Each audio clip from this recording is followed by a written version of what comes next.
Beneath the skyline, behind the glass, and under the streets of New York, something isn't adding up.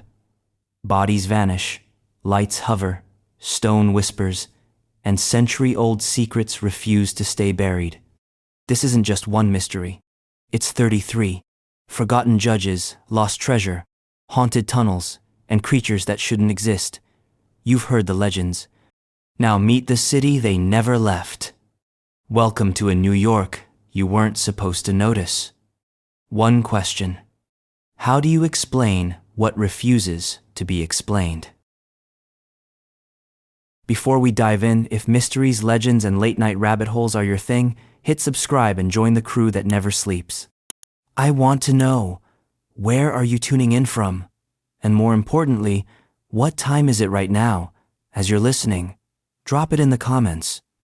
Let's see who else is wandering through the unexplained at this exact moment. Judge Joseph Force Crater, 1930, Manhattan. On the night of the 6th of August, 1930, a man hailed a cab near Times Square. He was well-dressed, recently tanned, and laughing as he stepped off the curb. That man was Judge Joseph Force Crater, and from that moment on, he became New York's most enduring ghost. Not a spirit, necessarily, but a cultural phantom, a man-shaped hole in the city's collective memory. Crater had just been appointed to the New York State Supreme Court. He was 41 years old, ambitious, socially embedded, and according to everyone who knew him, strangely buoyant for someone caught in the political machine's grinding gears. Earlier that evening, he dined at Billy Haas's Chop House on 45th Street with a lawyer friend and his showgirl girlfriend. When dinner ended, he stepped outside, flagged a taxi, and told them he'd see them soon. He never arrived anywhere. Not at his apartment, not back at court, not in Pennsylvania, where he and his wife had a summer cabin. He simply evaporated. The man who, in public, personified law and order, vanished in a puff of mystery that has refused to settle, even after nearly a century. And if that sounds theatrical, it's because it is. This was Broadway, after all. In the weeks that followed, his disappearance metastasized into tabloid gold. Headlines dubbed him the missingest man in New York. His wife, Stella, waited for weeks before going to the police, fearing scandal. When she finally did, she reportedly handed over a note from her husband containing 2 phrases, "I am very weary," and "Love Joe." Whether it was a goodbye, a confession, or a resignation letter to the universe, no one knows. Now here's where things really split open. By 1930, New York politics was as clean as a subway turnstile at rush hour. Crater's appointment to the bench had drawn quiet murmurs. His political connections were thick with Tammany Hall grease. Rumors swirled that he had dirt on corrupt judges, had pocketed bribe money, or was preparing to spill secrets that would make Manhattan's legal elite very uncomfortable. But there were also whispers of debts, of affairs, of women. Specifically, a showgirl known only as Sally Lou Ritz, who, conveniently, also disappeared soon after. Because, of course she did. The police, the press, and private investigators chased leads from New York to Canada, from Cuba to the Catskills. Every few years, someone would surface with a theory. One said Crater had run off to live anonymously in Colorado. Another claimed he'd been murdered and buried in the foundation of the Coney Island boardwalk. Yet another insisted he'd joined a monastery in Europe. All equally plausible. All equally unverifiable. In 2005, over 70 years later, the NYPD released documents suggesting Crater might have been murdered by the mob, buried in Coney Island, as one informant had claimed on her deathbed. But there was no body, no shovel, no receipts, just the dusty echo of yet another maybe. And that's the thing, everyone had a version of the story. Everyone except Joe. Crater's case was officially closed in 1979, and he was declared legally dead. But even now, his name has become a sort of punchline, a cultural placeholder for vanishing acts. For every unexplained absence, every sudden disappearance, you'll hear someone say, "He pulled a crater." And that's a legacy, of sorts. Not a noble one, but enduring. The story has all the makings of a classic New York tragedy. Power, corruption, sex, secrets, and a man who thought he could outmaneuver fate. One moment, he's eating steak in Midtown. The next, he's a ghost haunting newspaper archives, forever mid-laugh, mid-step, mid-sentence, unresolved, unreturned. But as Judge Crater faded into fog, another young socialite walked into it. Unlike Crater, she wasn't powerful, she wasn't male. And when she disappeared, New York reacted not with conspiracy theories, but confusion, as if the city couldn't quite believe that someone so visible, so perfectly dressed could just blink out. Her name was Dorothy Arnold, and she went missing 20 years earlier, walking out of a Fifth Avenue bookstore and into one of Manhattan's earliest social black holes. Dorothy Arnold, 1910, Manhattan. She was wearing a new blue suit and a hat trimmed with velvet, the kind of ensemble that said, "I belong here," which in 1910 meant you were white, wealthy, unmarried, and planning to be the first woman in your family to break all the rules, politely.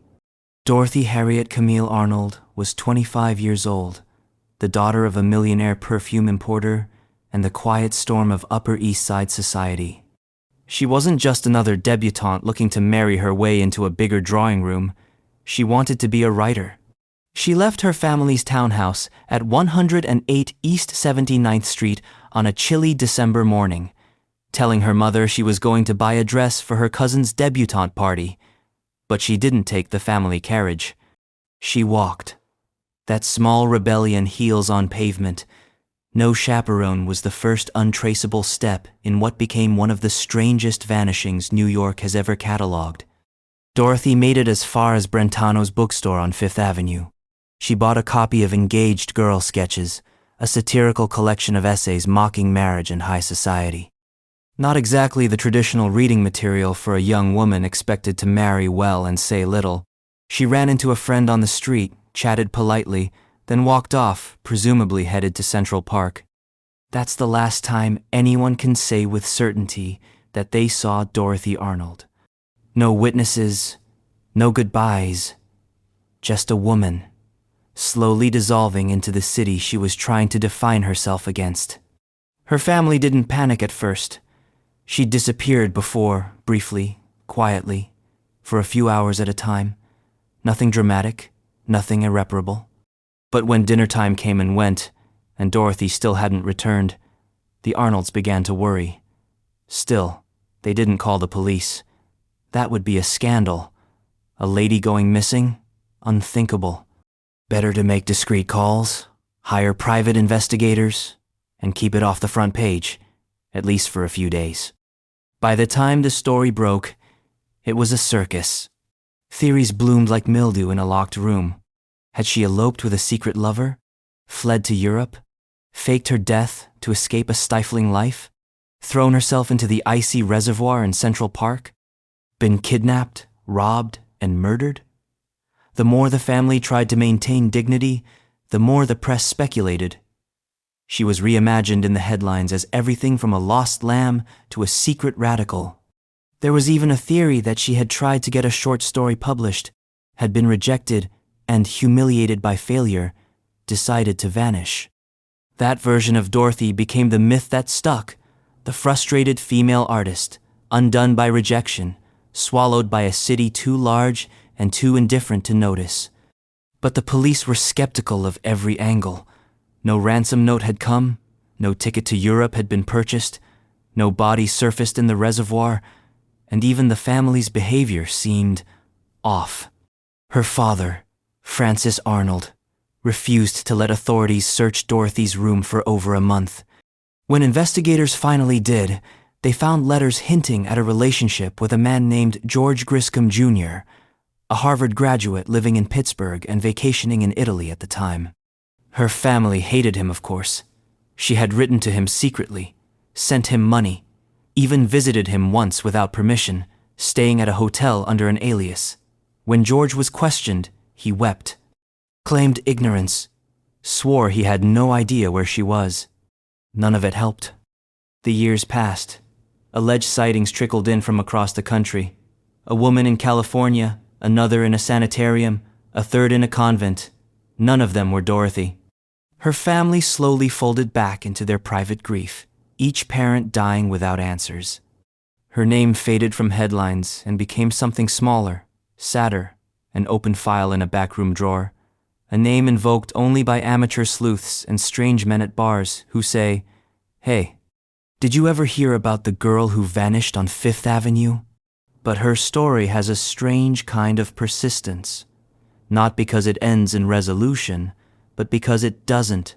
There's no payoff, no twist, no grand reveal, just a woman-shaped void in the fabric of old Manhattan.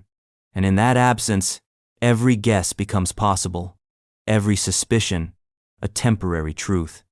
Dorothy's blue suit, her book, her walk down Fifth Avenue, these things remain. The rest is speculation.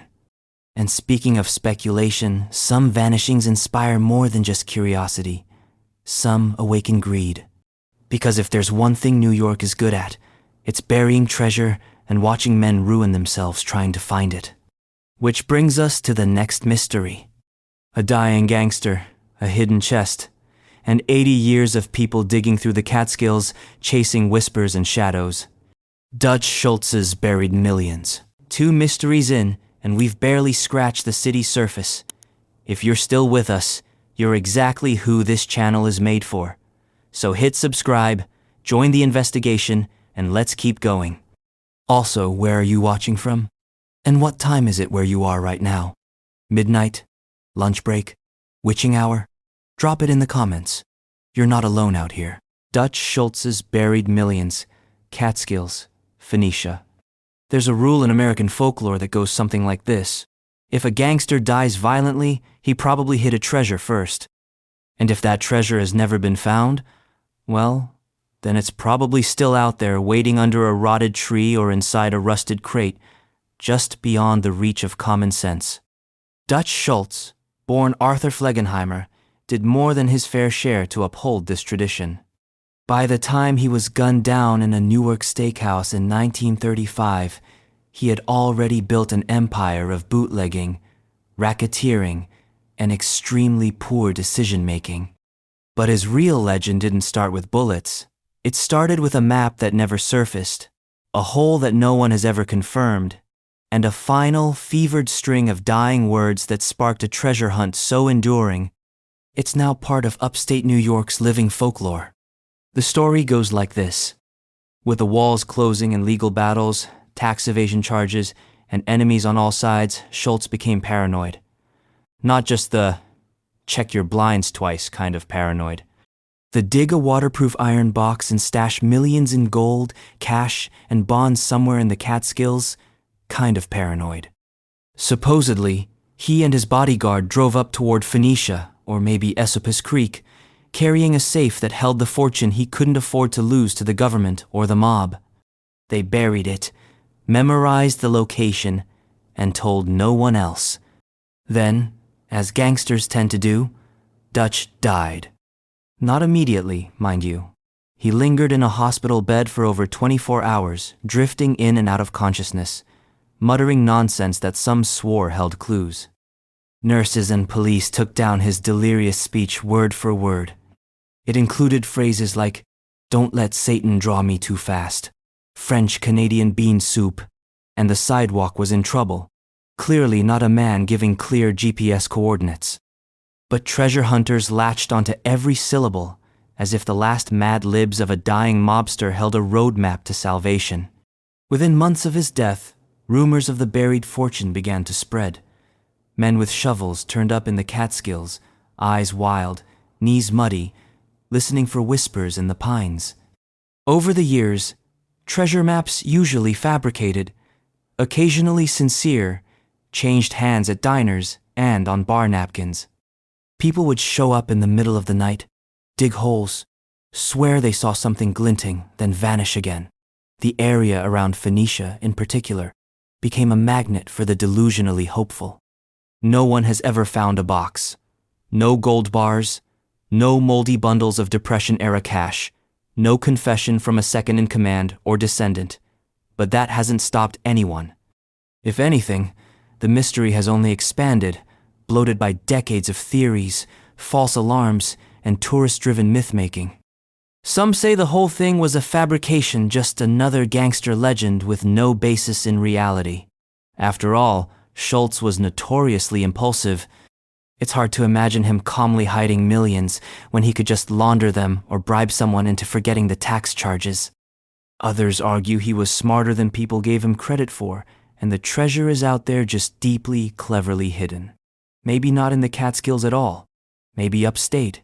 Maybe Jersey. Maybe under a deli that got turned into a yoga studio in 1998. Of course, no legend like this survives without a little karmic irony. Schultz wanted immortality, in some form.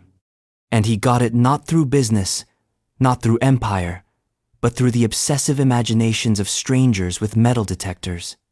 His name is now synonymous with maybe, a kind of eternal what-if scratched into the soil of New York State. And if you think the idea of people chasing lost treasure through upstate woods is too poetic to be real, just go visit the forums, the Reddit threads, the amateur maps. The guys who claim to have narrowed it down to within a quarter mile, they just need one more vacation day to go back. Everyone's a shovel away from being the one who finds it. Until winter comes, or work calls, or common sense finally taps them on the shoulder. But Schultz's treasure lives on. Not in a box, but in a question. What would you do if you knew where it was? Would you tell anyone? Would you even go looking? Or would you let the myth grow just a little longer, because sometimes it's more fun not to know? And speaking of waterlogged legends, what if the real money didn't belong to a gangster at all, but to the British Empire? What if it sank beneath one of New York's most treacherous rivers, along with a military frigate, a cursed passageway, and a payroll that's never been recovered? Next stop, Hellgate. HMS Hussar's lost payroll, Hellgate, East River. The East River has a reputation that borders on mythological. It isn't even technically a river, more of a tidal strait caught in a tug-of-war between the Long Island Sound and New York Harbor. But no one's splitting hairs when a current moving at 6 knots is chewing the keel off your boat and threatening to drag you into one of the deadliest whirlpools in the Americas. They call the place Hellgate, and for good reason. It's where rivers meet rocks, tides meet hubris, and boats go to die. Which brings us to the HMS Hussar, a sleek, 28-gun British frigate that slipped beneath these cursed waters on the 25th of November, 1780. She was fast, light, and unlucky. More than just a warship, the Hussar was supposedly carrying something that has obsessed treasure hunters for over 2 centuries, a military payroll meant to finance British troops fighting against the American revolutionaries. Gold, silver, maybe even jewels. Officially, it was a considerable amount. Unofficially, the number has ballooned to millions in modern-day dollars, possibly tens of millions. None of it has ever been found. The story begins in the haze of Revolutionary War logistics. The British, despite their global empire, were running into a familiar bureaucratic problem: money. Specifically, getting it to where it was needed. In 1780, the Hussar was tasked with transporting funds from Manhattan to British-occupied Newport, Rhode Island. Why they chose a route through the East River past Hellgate is one of history's more persistent head-scratchers. Even by 18th century standards, this was considered a maritime suicide mission.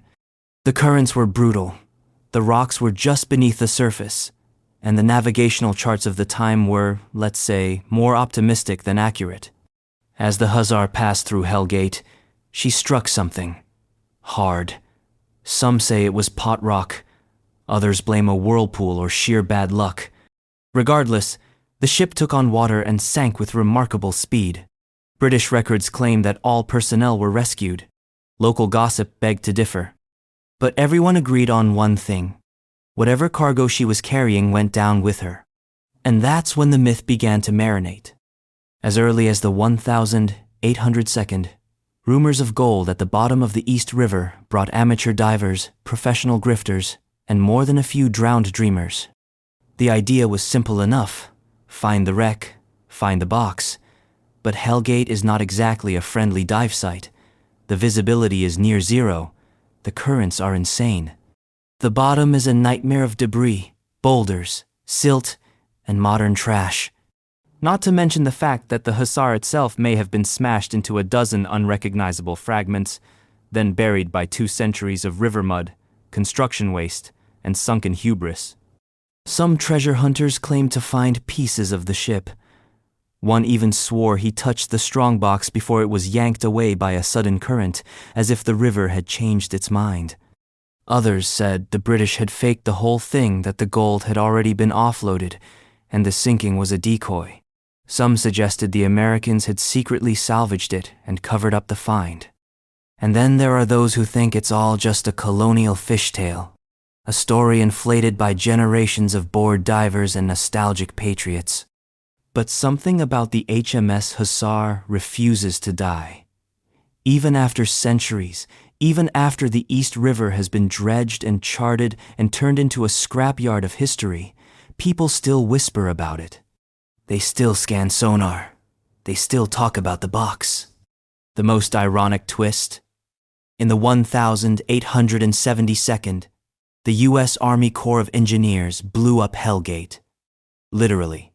They used dynamite to destroy the underwater obstacles that had caused so many shipwrecks, including, presumably, what was left of the Hussar. The explosion was so large it shattered windows for miles. A scientific triumph, a navigational godsend, and probably the final nail in the coffin of anyone ever recovering that payroll. But of course, you never really bury a legend. You just stir it into the water and wait for someone else to try. And that's the thing about unexplained mysteries in New York. Sometimes they involve treasure, and sometimes they involve lights. Not diamonds, not gold, just lights in the sky. Slow, silent, triangular. Big enough to eclipse a house. Seen by thousands. Dismissed by experts. Denied by the military. You can't dig up a UFO with a shovel, but in the winter of 1983, a whole chunk of the Hudson Valley tried anyway. The 1983-84 Hudson Valley Boomerang UFO Wave. For over a year, beginning in late 1983 and stretching through the summer of 1984, the skies over the Hudson Valley lit up with something that didn't belong. Not shooting stars, not helicopters, not any aircraft that could be easily explained by even the most forgiving of flight logs. What people saw, what thousands of people reported, was huge, silent, V-shaped, and so slow-moving it seemed to defy physics, hovering and drifting like it was more interested in observing than traveling. By the time it was over, more than 5,000 people had filed eyewitness reports. And that's just the ones who went on the record. This was not fringe. This was not isolated. This was not the late-night rambling of a guy with too many cats and not enough toothpaste. These were police officers, firefighters, commercial pilots, business owners, families, people who weren't just seeing things, they were describing them in near identical terms. A massive, boomerang-shaped object, sometimes as wide as a football field, lined with multicolored lights. It would hang in the sky, move slowly, almost lazily, and then either disappear at impossible speed or simply fade into the dark like a passing thought. Occasionally, it would perform aerial maneuvers that would make a drone sweat. Most often, it would just wait, watching. If that sounds unnerving, it's because it was. No sound, no explanation, no resolution. The sightings clustered most densely in Dutchess and Westchester counties. Towns like Brewster, Mahopac, Kent, and Yorktown Heights became ground zero for suburban speculation. Amateur skywatchers took to lawn chairs with binoculars. Local police departments found themselves receiving dozens of calls per night. Air traffic controllers denied responsibility. Military spokespeople gave their usual shrug of denial. The lights weren't listed on any radar logs. No one claimed them. And the descriptions were just too consistent to ignore. Sometimes the craft would be low enough to shine lights into windows. One story tells of an entire group of drivers on the Taconic Parkway pulling over and exiting their cars, dumbfounded, watching the silent triangle crawl across the sky above them. People wept. People fainted. People swore they felt something, some presence, something that didn't belong to the sky they thought they understood. Eventually, explanations started to leak in. One of the leading theories was that a group of pilots, mostly hobbyists and engineers, had been flying formation in Cessna aircraft, strapping landing lights to their wings to pull off a sort of celestial prank. They flew in perfect V-shapes, synchronized, and silent enough from high altitudes to resemble one large craft. They even admitted to it. They claimed responsibility for many of the sightings. It became the official explanation, filed and sealed by skeptics and rationalists alike. But here's the problem. The Cessna group could only account for a fraction of the sightings, maybe a couple of dozen, maybe 100. But what about the other 4,000? What about the reports that came from nights when the Cessna flights weren't active? What about the low, hovering, soundless shapes described as being larger than any aircraft known to be operating in the region? Also, have you ever tried to get a dozen pilots to fly in precise formation, in pitch black, across multiple towns, without GPS, in 1983? It's not just difficult, it's dangerous. And yet no accidents, no mishaps, no radar traces. Just a few guys in ultralights pulling off one of the most effective deceptions in aviation history? By accident? Skeptics will tell you it was all mass hysteria. People seeing what they wanted to see. Copycat sightings, suggestion and confusion. The usual psychological toolkit used to flatten weird events into explainable ones. But ask anyone who was there, and plenty of them are still around, and you'll get something different. You'll hear about silence so deep it felt staged. Lights so bright they left after images. Shapes that didn't blink or hum or signal, they just were. The most common phrase from eyewitnesses wasn't "I saw a UFO." It was, "It didn't make sense." And that might be the closest thing to the truth. Because sometimes the point of a mystery isn't that it hides an answer. Sometimes the point is that it doesn't fit, that it pushes just hard enough against the edges of your worldview to make you uncomfortable. Which brings us to a place even stranger than the skies above Hudson Valley, Montauk, Long Island, a radar base, a chain link fence, and a set of rumors so bizarre they read like the diary of a conspiracy theorist trapped in a time machine. Mind control, wormholes, psychic children. This isn't science fiction. This is Camp Hero. Camp Hero and the Montauk Project. From the outside, Camp Hero looks like the kind of place a kid might imagine has a government, secret base, half abandoned, barbed wire perimeter, warning signs every few feet, and a Cold War-era radar dish that looms like a forgotten satellite trying to remember who it used to call. Nestled at the very edge of Long Island in Montauk, where land runs out and the Atlantic Ocean begins, the former military base is surrounded by dunes, woods, and just enough fog to make you second-guess whether you're trespassing even if you're standing on a public hiking trail. The official history is tidy. Camp Hero was built in the 1942nd as part of the East Coast's coastal defense system. Armed with massive gun batteries and a long-range radar system, it served its patriotic purpose and was later decommissioned, falling into disuse like so many military relics after World War II and the Cold War. Eventually, it became a state park, a little wild, a little overgrown, and completely open to the public. On the surface, it's just another artifact of military decline. But the rumors live underground. This is where the Montauk Project begins, not with proof, but with patterns. Strange patterns. Allegations whispered in books, documentaries, conspiracy forums, and the occasional wide-eyed stranger you might encounter at a local bar who insists the truth is right there, under the dirt.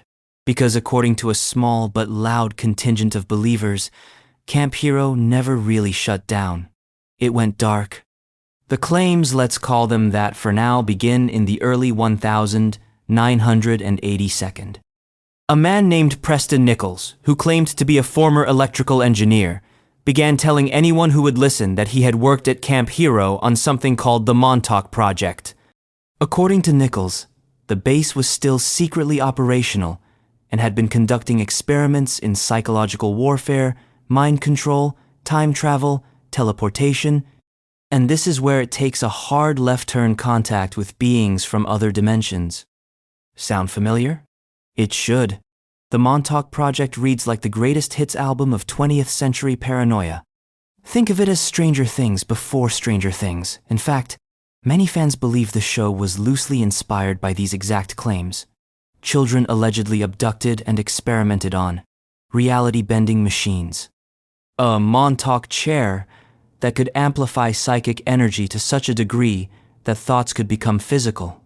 And most infamously, the story of a child with psychic powers who allegedly manifested a creature so terrifying it destroyed the facility, or at least forced the project to shut down for good. It sounds ridiculous. It is ridiculous. And yet, the story keeps going. Several witnesses have stepped forward over the years, each one adding more strange detail. Underground tunnels, secret labs, missing time. People who claimed to work at Camp Hero but found no records of their employment. Engineers who said they remembered things they shouldn't, or forgot things they should. Some even reported recurring dreams of Montauk despite never having been there. The U.S. government, for its part, has said nothing of interest. Camp Hero, they claim, is just what it looks like. An old radar base, decommissioned and turned into a park. The radar still stands, sure, but it's not operational. The sealed concrete bunkers, they're just unsafe. No tunnels, no labs, no children, no psychic monsters. Just crumbling Cold War concrete and some scenic picnic areas. And yet, when visitors hike the grounds, they notice oddities. Massive metal doors bolted shut, air vents emerging from seemingly nowhere, graffiti that reads like warnings. Reports of electromagnetic interference. The feeling, some say, that they're being watched even when alone. These aren't smoking guns, of course, but they're enough to keep the whispers alive. And maybe that's the real story. Not what happened, but what people believe happened. The Montauk Project is less of a mystery to be solved and more of a magnet for every anxious question we've ever had about the government, secrecy, and the boundaries of science. What if the Cold War wasn't about bombs, it was about bending minds? What if the enemy wasn't out there, but inside? In a world that constantly teeters between science fiction and science fact, Montauk is a sandbox where both sides throw sand in each other's eyes. It invites belief. It dares you to dismiss it. And most importantly, it never gives you a clean answer. Just fog, fences, and that radar dish staring blankly into the sea, as if waiting for something to come back. But if Camp Hero is where the weird hides in concrete, our next stop is where the darkness hides in sand. Because just across the water, along a desolate stretch of beach, another mystery has been quietly rotting in the open, one with bodies, questions, and a trail of clues that may lead nowhere at all. They call it the Gilgo Beach case. You might know it by another name. The Long Island Serial Killer. The Long Island Serial Killer, Gilgo Beach. For a long time, the stretch of sand along Ocean Parkway near Gilgo Beach looked like nothing. Just windblown dunes, salt grass, and the occasional discarded beer can. A place you'd drive past without a second thought. Flat, empty, unremarkable, and maybe that's the point. The perfect hiding place isn't some deep cave or secret island. It's somewhere so boring, so aggressively normal that no one bothers to look, at least not until it's too late. In 2010, a routine police training exercise with a cadaver dog turned up the first set of remains. What followed over the next year was not a straightforward investigation, but the unraveling of a cold, sand-covered mystery that had been quietly growing for at least a decade. As investigators combed the brush, they uncovered not one, not two, but at least 10 sets of remains. Many of the victims were young women, and several had been missing for years. The press dubbed the case the work of the Long Island serial killer, a placeholder name for a shadow no one could quite see. The case became a media-feeding frenzy, and for a while, it seemed like the truth might actually be on the horizon, but that horizon kept stretching. Because every time police found a new body, the questions multiplied instead of narrowing. Some of the remains were found in burlap, some were partial. Some belonged to people who had been missing for years, while others weren't even reported missing at all. There were connections, yes, but there were also contradictions. Whoever did this had patience. Whoever did this knew the area. Whoever did this managed to avoid detection for years in a part of the country crawling with police, cell towers, cameras, and the occasional nosy neighbor. Then, in 2023, over a decade after the first remains were found, authorities arrested a man named Rex Heuermann, a New York City architect who lived not far from the crime scenes. The arrest felt like a long overdue breakthrough, but it didn't resolve much. Heuermann was charged in a handful of the killings, but the total number of victims remained unclear. Some believe there was more than one perpetrator. Others point to different dumping grounds across Long Island with eerily similar patterns. And then there's the timeline so sprawling and inconsistent that some question whether all the victims are even related. The truth is, the Gilgo Beach killings are not a single mystery. They're a cluster, a knot, a constellation of unanswerables that refuses to collapse into a single narrative. Theories abound. Some suggest a killer who stopped. Others believe the killer never stopped, that just got better at hiding. There are those who think the culprit was a law enforcement insider. Others who believe it's been a rotating door, multiple people, multiple motives, overlapping crimes confused by proximity and pattern. But if you're looking for clean arcs and courtroom resolutions, this is not your story. And perhaps the most haunting part of all this? The silence. Not just the eerie quiet of the beach at night, or the forensic gaps in the evidence, but the societal silence. Many of the victims were sex workers. Women who moved in the margins, whose disappearances weren't always taken seriously, whose names didn't make the front page until their bodies were already part of a larger headline. It's the kind of silence that lets a pattern go unnoticed until it's unignorable. In the aftermath, families mourned without closure. Police shuffled leadership. Journalists tried to keep the pressure on. And the beach just sat there, still, blank, pretending to be just another scenic overlook on the Atlantic. And maybe that's what's most unsettling. How easy it is to ignore something when it's buried beneath sand. How long it can stay invisible, right out in the open. The Gilgo Beach mystery isn't just about what happened, it's about what didn't, what wasn't asked, what wasn't seen. And even now, with a suspect in custody, the shadows remain. Questions linger, and for every body that's been found, there may still be others that haven't over. The story isn't over. It just paused for now. But while this mystery played out in forensic reports and grainy surveillance footage, another one equally disturbing, somehow more folkloric, was spreading just a ferry ride away. A story that began as an urban legend, but turned out to have very real consequences. It began with whispered warnings in Staten Island playgrounds. It ended with a man in the woods. They called him Cropsey. Staten Island's Cropsey, legend, and the Andre Rand cases.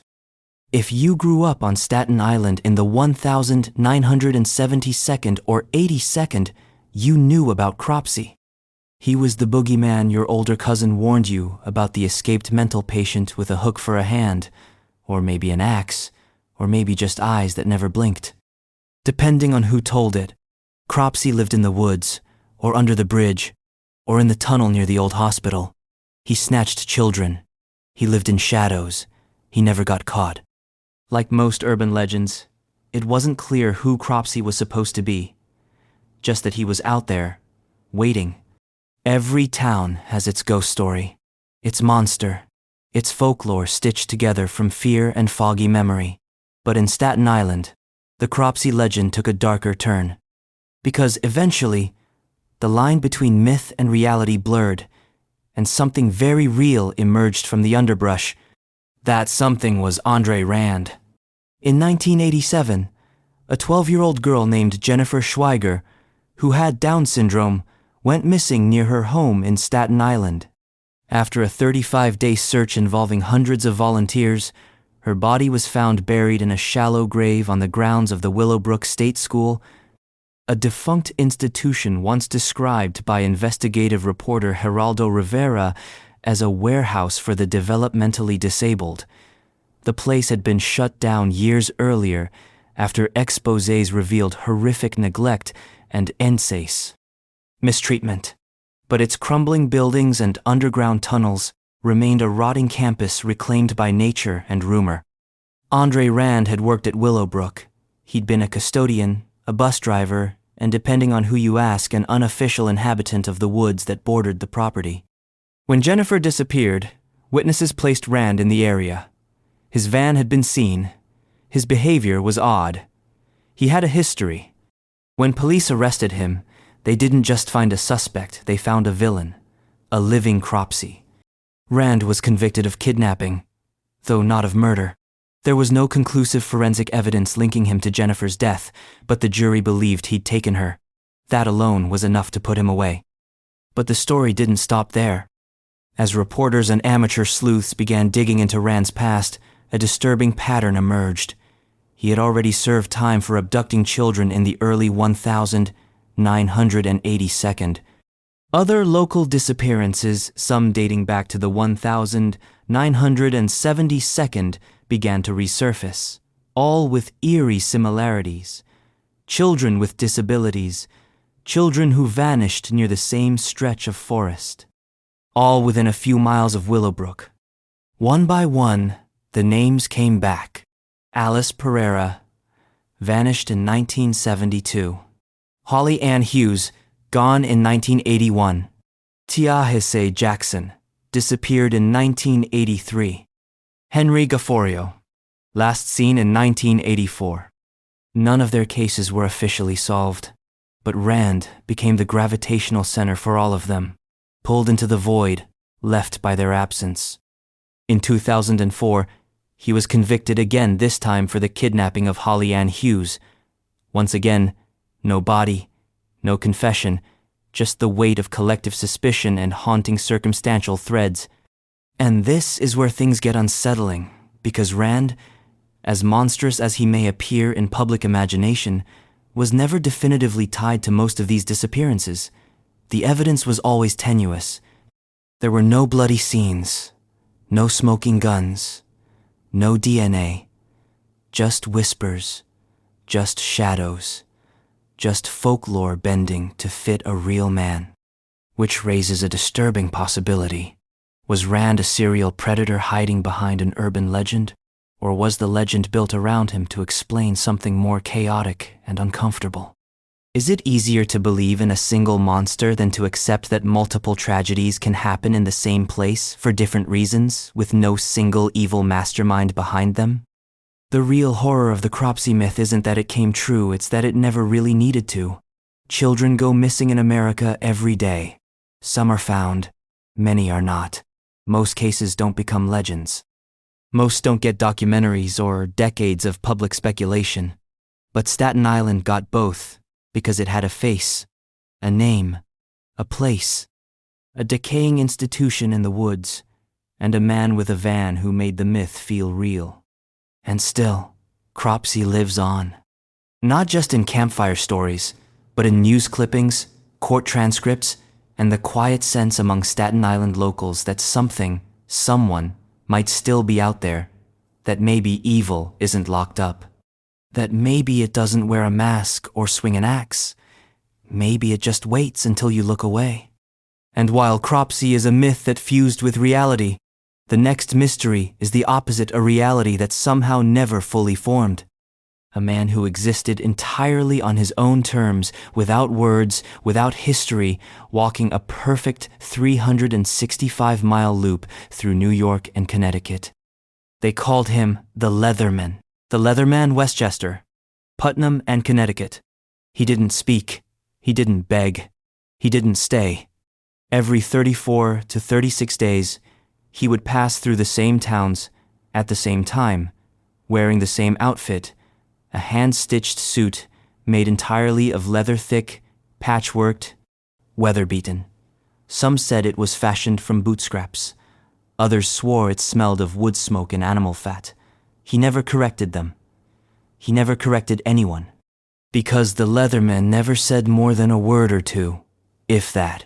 He just walked and kept walking.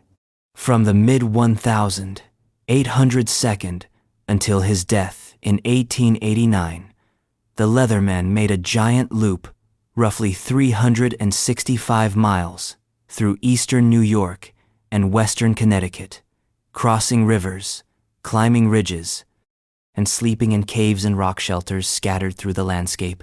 His route was so precise that locals could set their calendars by him. Townsfolk left food out for him on their porches. Farmers marked his arrival in journals. Children watched from behind trees as he passed, a solitary figure creaking with every step, looking like a moving relic of a vanished time.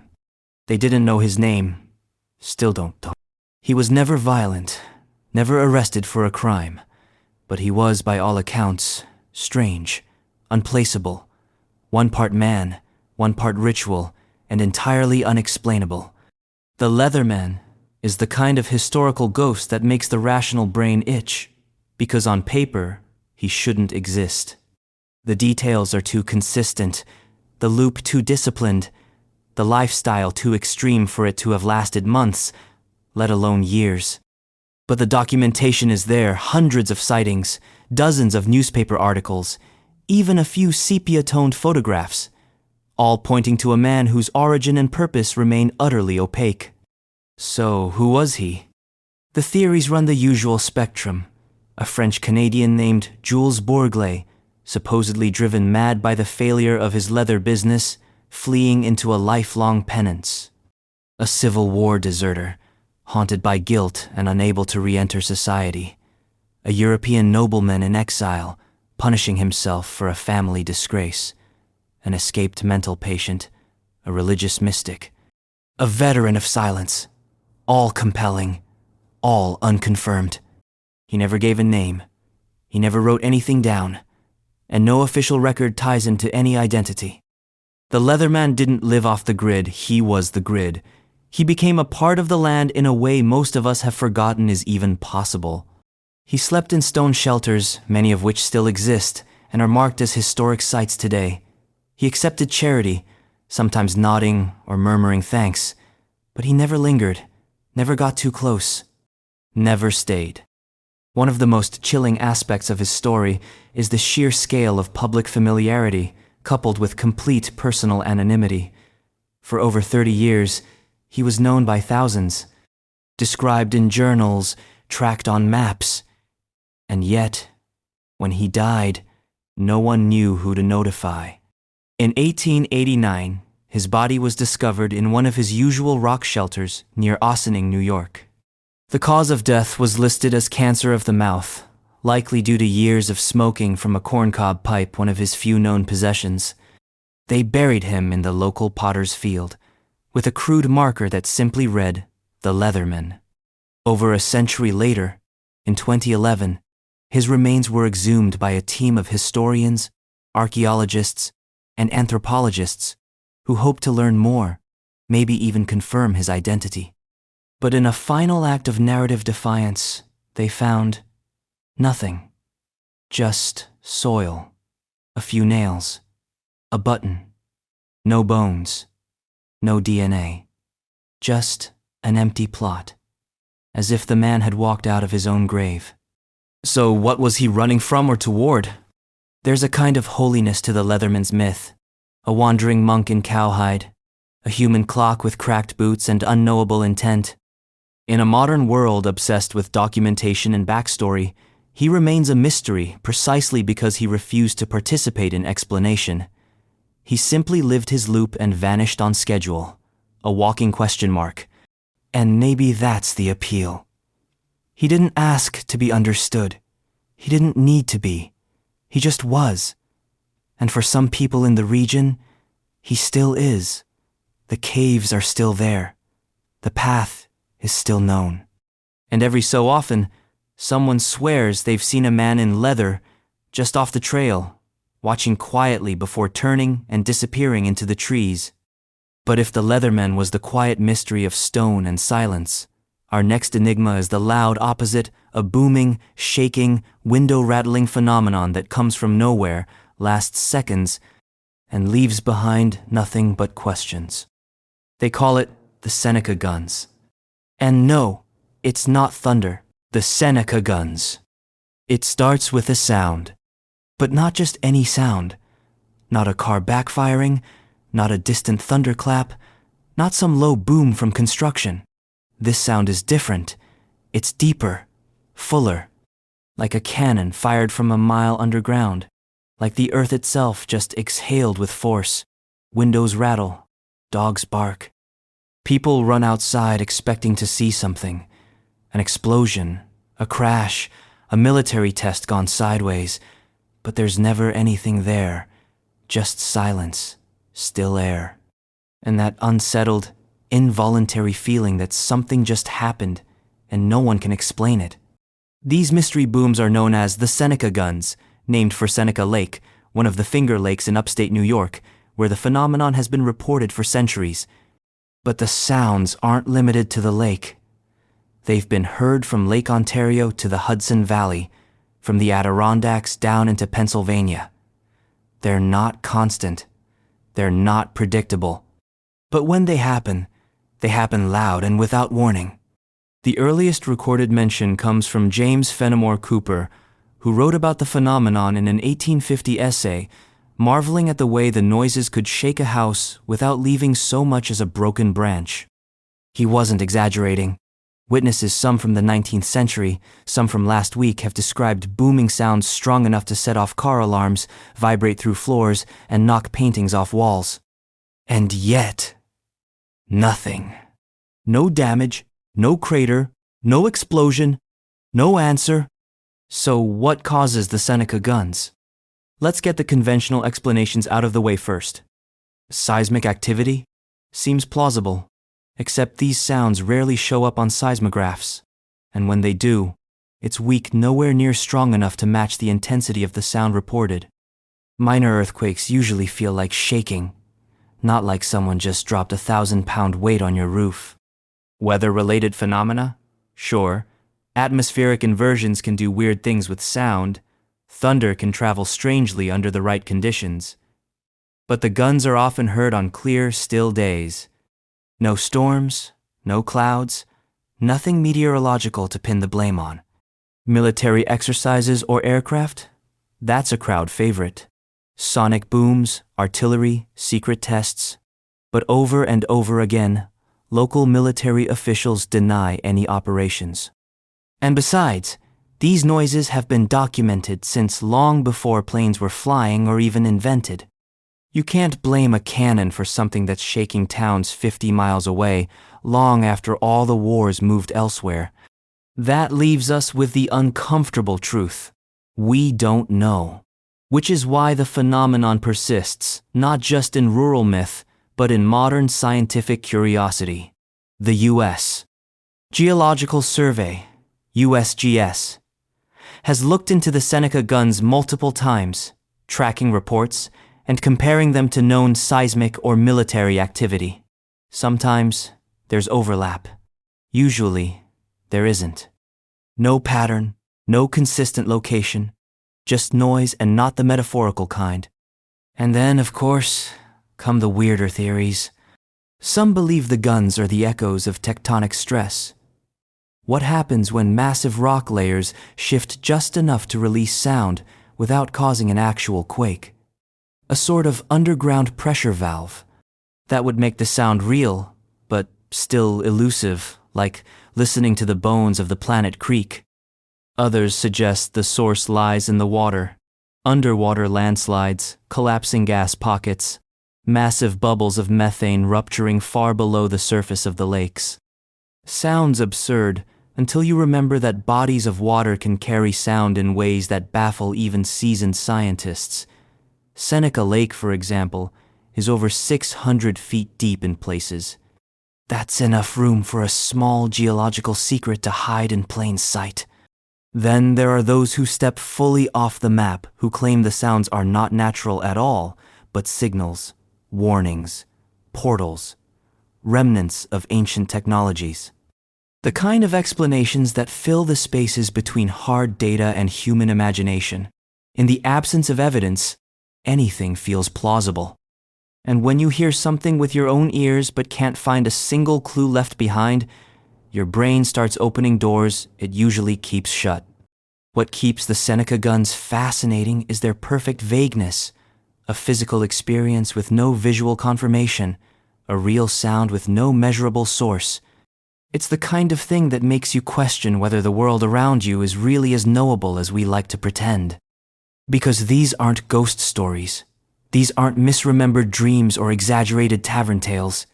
These are events, heard by dozens of people at once, reported to 911, written up in newspapers, documented across generations, and still, they remain unanswered. They echo, literally. And the strangest part? Once you've heard one, you'll wait for another. You'll scan the sky when nothing is there. You'll brace for a sound that doesn't arrive, because the Seneca guns don't ask to be solved. They just ask to be felt.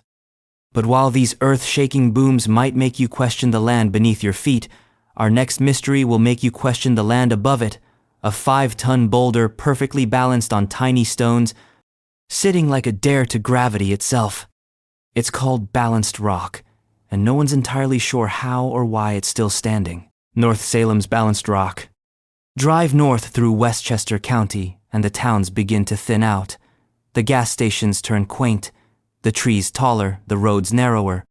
And then, on Route 116-inch North Salem, tucked behind a chain-link fence and surrounded by homes that feel almost too ordinary, you'll find something that absolutely should not be there. It's called balanced rock, and if you're the type who trusts gravity without question, you might want to skip this one. Balanced rock is, quite literally, a massive pink granite boulder weighing somewhere between 60,000 and 90,000 pounds, roughly the weight of a subway car resting not on solid earth, but on a set of 5 small limestone pebbles. 5. That's it. Each one about the size of a human fist. The giant stone is perched on top of them like it's levitating in slow motion. The setup doesn't look sturdy so much as tentative, as if it's been caught mid-fall and just decided to stay. And it's been there for hundreds, maybe thousands of years. Geologists have a term for this kind of thing, a glacial erratic. That's when massive ice sheets moved during the last ice age, scraping across the land and depositing rocks in places where they don't geologically belong, like an enormous claw machine scattering stones. That part, at least, makes sense. The pink granite, for instance, likely came from the Hudson Highlands, miles to the west, and got dragged across the region as the glaciers advanced and retreated. But what doesn't make sense is the presentation. Erratics are usually just dumped haphazardly, plopped onto the ground like a cosmic shrug. They're rarely balanced. And almost never balanced like this on 5 points, like a table that should be wobbling but never does. For centuries, balanced rock has defied explanation, reason, and, perhaps most stubbornly, collapse. People have studied it, measured it, photographed it, even tried to nudge it. Nothing. It doesn't budge. The structure is too precise to be accidental, but too bizarre to be practical. And that's where the mystery begins, not with the rock itself, but with the feeling that someone might have done this on purpose. Some believe it was a natural accident, dressed up by ancient hands. Others think it was entirely human-placed, erected for spiritual or astronomical reasons, like the dolmens of Europe, ancient megalithic tombs with similar constructions. The resemblance is striking. Balanced rock even has a vaguely table-like shape, like it was meant to host ceremonies or sacrifices or quiet, unknowable rituals under the stars. Here's where the folklore takes over. Local legends claim that the site was sacred to indigenous peoples, particularly the Wappinger tribe who lived in the Hudson Valley region for centuries. Some say it was a calendar stone. Others believe it was a marker, a kind of territorial or spiritual boundary. Of course, there's no written record to confirm any of that, only oral traditions and the unsettling persistence of the stone itself. Then there are the cosmic theories, alien intervention, magnetic anomalies, forgotten ancient civilizations that predate recorded history. The kinds of ideas that typically get laughed off until you're standing in front of a 45-ton boulder resting delicately on limestone toes, daring you to explain it. Skeptics roll their eyes. It's just physics, they say. Just erosion. Just balance. But that just has been doing a lot of work for a very long time. And the strangeness doesn't end with the rock. The area around it has drawn a small but intense cult following of dowsers, New Age spiritualists, and amateur archaeologists. People report a subtle hum in the air. Cameras that glitch near the site, GPS readings that refuse to stabilize. Nothing conclusive, nothing provable, just an ongoing sense that the rock is watching more than it's being watched. In 2020, a local group tried to get Balanced Rock protected as a national landmark, but the application stalled. Too weird, too vague, too many unanswered questions for the red tape to tolerate. And so it remains what it's always been, a roadside anomaly, a geological orphan, a silent monument to something we've forgotten how to understand. There are no signs pointing to who placed it, or if it was placed at all. But maybe that's the point. Maybe the rock isn't a puzzle to be solved, but a reminder that some things just are out of context, out of time, and immune to explanation. But Balanced Rock is far from the only stone in the region stirring up unanswered questions. Scattered across the Hudson Highlands, hidden in woods and backyards and forgotten farmland, are small stone structures, chambers, domes, and walls whose origin is just as contested and maybe even older. Some say they're just colonial root cellars. Others think there's something much stranger. Let's take a walk through the hills and find out. Hudson Highlands stone chambers. They dot the woods like half-buried memories, low stone structures, moss-covered and cold, just tall enough for a person to stoop inside. Some are dome-shaped, others rectangular. Many are partially collapsed. Most are forgotten. You'll find them scattered across the Hudson Highlands in Putnam and Westchester counties, hidden beneath canopies of oak and maple, tucked into overgrown lots and remote hillsides. To stumble on one is to feel like you've just interrupted something ancient. They're called stone chambers, and depending on who you ask, they're either humble colonial-era root cellars or prehistoric structures built for rituals, alignments, or something even more esoteric. The official stance, the one you'll find in most local history books and county records, is that these are the remnants of 18th and 19th century farming life. Farmers, lacking refrigeration, needed cold places to store vegetables, meat, and dairy. Naturally, they built small, durable chambers into hillsides, using fieldstone and mortar, creating natural refrigerators, practical, functional, ordinary. But here's the problem. Some of these chambers don't make sense as cellars. Their locations are strange, far from any known colonial homes, in steep terrain not conducive to farming. Their construction is overbuilt immense stone lintels, tight-fitting joints, and keystone arches that suggest more intention than utility. And then there's the alignments. Because here's where things get weird. Several of these chambers have entrances that line up with solar events. The most famous example is a chamber in Kent, New York, whose doorway is perfectly aligned with the sunrise on the winter solstice. On that day, and only that day, a beam of light pierces the dark interior and lands dead center on the back wall. A stone spotlight from the cosmos. Coincidence? Possibly, but unlikely. Other chambers have been found to align with equinoxes, lunar events, or cardinal points, the kind of alignments that turn mundane architecture into intentional astronomical tools, the kind of designs that speak not of crop storage, but ritual use, worship, observation, or maybe something we've never even named. Archaeologists are split. Some insist these structures are colonial through and through, just overbuilt by industrious settlers or possibly reused by later generations. Others argue that the workmanship and location suggest a different origin entirely.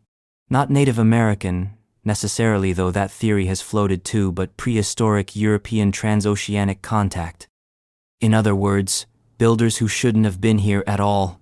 Celts, Phoenicians, mystery masons. That's when the conversation usually gets uncomfortable, because suggesting that ancient Europeans crossed the Atlantic long before Columbus tends to invite skepticism or worse, fringe theories, bad archaeology, conspiracy. But the stone chambers sit stubbornly in the woods, refusing to pick a side in the academic argument. They just are. Stone, shadow, silence. The locals, for their part, have long whispered about them. Some say they were used for secret meetings, perhaps by Revolutionary War spies or Freemasons. Others claim they're haunted, that strange sounds echo from them on certain nights. Ghost stories collect around them like lichen disembodied voices, blue lights, animal reactions, dreams that follow you home. There's even a small community of chamber hunters who map them, track them, and meditate inside them, trying to decode their purpose through intuition rather than excavation. Some of the chambers have been destroyed by developers, bulldozed under the assumption they were just old trash sheds or unremarkable ruins. Others have been preserved barely through local initiatives or sheer accident. But no central registry exists, no systematic study, just scattered notes, word of mouth, and the quiet realization that no one really knows how many there are or how old. And maybe that's the most fascinating part. The stone chambers don't ask to be noticed. They're not grand. They're not towering obelisks or intricately carved temples. They're modest, humble, easy to miss. But the moment you step inside one, stoop under the lintel, and feel the weight of the stone pressing in from all sides, something shifts. You're not in the 21st century anymore. You're in a space someone built for a reason you may never understand. Root cellar or relic? Cold storage or cosmic calendar? The answer might be lost, but the question endures. And speaking of structures where reality refuses to behave just a short drive down the river, a quiet Victorian house became the center of a legal case that had lawyers quoting ghost stories and judges ruling on hauntings. This wasn't a horror movie. It was real estate law. And in 1991, it made one Nyack house legally haunted. Nyack's legally haunted house. It looked like the kind of home you might feature on a postcard, a cheerful Victorian with a wide porch, sweeping Hudson River views, and just enough creaky charm to seem historic rather than haunted. The neighborhood Nyack, New York was quaint and unthreatening, the kind of riverside town that sells antiques by the square foot and still hosts block parties. But in 1991, this ordinary house became the subject of one of the most bizarre real estate lawsuits in American history. Why? Because the court ruled that it was, for all legal purposes, haunted. Welcome to the case of Stambovsky versus Ackley, a court battle that reads like satire but is very real. It's not about ghosts, not exactly. It's about belief, disclosure, and whether a seller has to tell a buyer that their charming home has a reputation for supernatural activity. The story begins years before the lawsuit. The house in question, 1 Lavetta Place, had been owned by Helen Ackley and her family since the 1962. Over the years, Helen began to claim, very publicly, that the house was haunted, not in hushed tones, but in bold print. She gave interviews, wrote to Reader's Digest, told reporters about footsteps, missing items, and ghostly figures dressed in Revolutionary War garb who would leave gifts or wake her children in the night. The tales were whimsical rather than terrifying. According to Helen, the ghosts were friendly, almost theatrical. One spirit reportedly greeted guests with phantom knockings. Another watched over her grandchildren. The whole thing had a kind of local theater quality to it. A little spooky, a little silly, very Nyack. Then, in 1989, Helen decided to sell the house. Enter Jeffrey Stambovsky, a New York City bond trader who, unaware of the home's spectral fame, put down a deposit on the property. It was a good deal. Waterfront, charming, big yard. But shortly after signing the contract, Stambovsky learned about the home's reputation. He wasn't amused. He sued to back out of the deal, claiming he would never have agreed to the purchase had he known about its haunted status. The case went to court. The initial ruling sided with the seller. After all, there were no laws requiring disclosure of ghost stories, no bodies in the basement, no property damage, just rumors. But on appeal, something extraordinary happened. The New York Supreme Court, Appellate Division, reversed the decision. In a 3-2 ruling, the court stated, having reported the ghost's presence in both a national publication and the local press, the defendant is estopped to deny their existence and, as a matter of law, the house is haunted. The line became instantly legendary.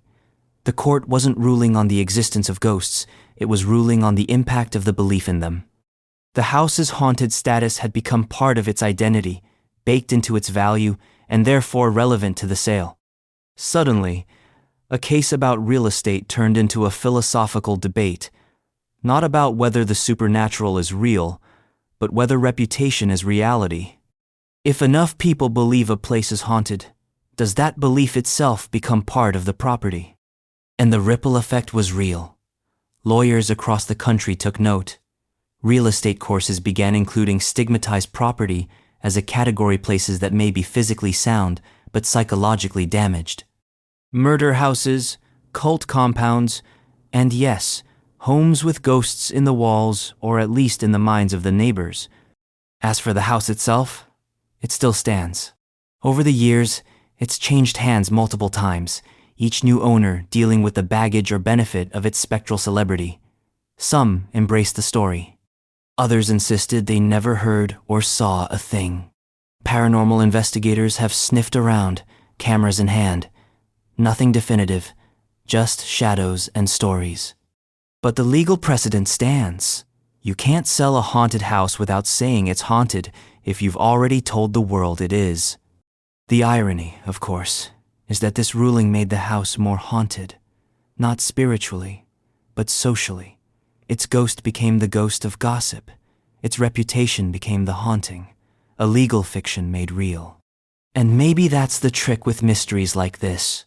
The belief is the phenomenon. The story outpaces the facts. And by the time you circle back to the truth, it's changed its clothes and moved to another room. But if you're looking for a haunting with less ambiguity, one that involved seances, media frenzies, and a house that became the most infamous address in America, then we have to go further out on Long Island, where a family fled, where a legend was born, and where the walls were said to bleed. Welcome to Amityville. The Amityville Haunting, 1972nd, Long Island. In the town of Amityville, nestled along the south shore of Long Island, sits a large Dutch colonial house with distinctive quarter-moon windows and a dark shingled exterior. Its facade is symmetrical, its lawn neatly trimmed, its waterside view picturesque. By all appearances, it's just another suburban dream. But ask anyone even vaguely familiar with American folklore, and they'll tell you, this house is different. The address 112 Ocean Avenue has become shorthand for the paranormal, the grotesque, the spectacularly disputed. It is, depending on whom you ask, either the most haunted house in America or the site of one of the most elaborate hoaxes in modern history. The story begins not with ghosts, but with a tragedy. In 1974, Ronald DeFeo Jr. murdered 6 members of his family, his parents, and 4 siblings in the house while they slept. The crime was horrifying, brutal, and immediate headline material. DeFeo was arrested, convicted, and sentenced to life in prison. The case gripped the region, but it might have ended as just another dark chapter in suburban crime history if not for what happened next. Just over a year later, in December 1975, George and Kathy Lutz moved into the house with their 3 children. They bought it at a considerable discount. Murder tends to dampen real estate value, and they were fully aware of its history. What they claimed they weren't prepared for was what happened after they moved in. According to the Lutzes, the house turned on them. They reported a rapid descent into chaos. Strange odors, unexplained cold spots, slime oozing from walls, invisible voices, sudden levitation, and even an instance where George allegedly woke up at 3:15 a.m., the exact time DeFeo had carried out the murders every night, without fail. The family described being plagued by malevolent presences, swarmed by flies in winter, and witnessing demonic visions. At one point, they claimed their daughter began speaking with an entity named Jody, who sometimes appeared as a pig with glowing red eyes. 28 days after moving in, the Lutz family fled the house, leaving everything behind. That could have been the end of it, but the story had legs. George and Kathy Lutz collaborated with an author, Jay Anson, who turned their experiences into the Amityville Horror, a best-selling book that exploded into the public imagination in 1977. Soon after, the first film adaptation was released, followed by sequels, prequels, documentaries, reenactments, and an entire industry of Amityville-themed media. The legend took on a life of its own.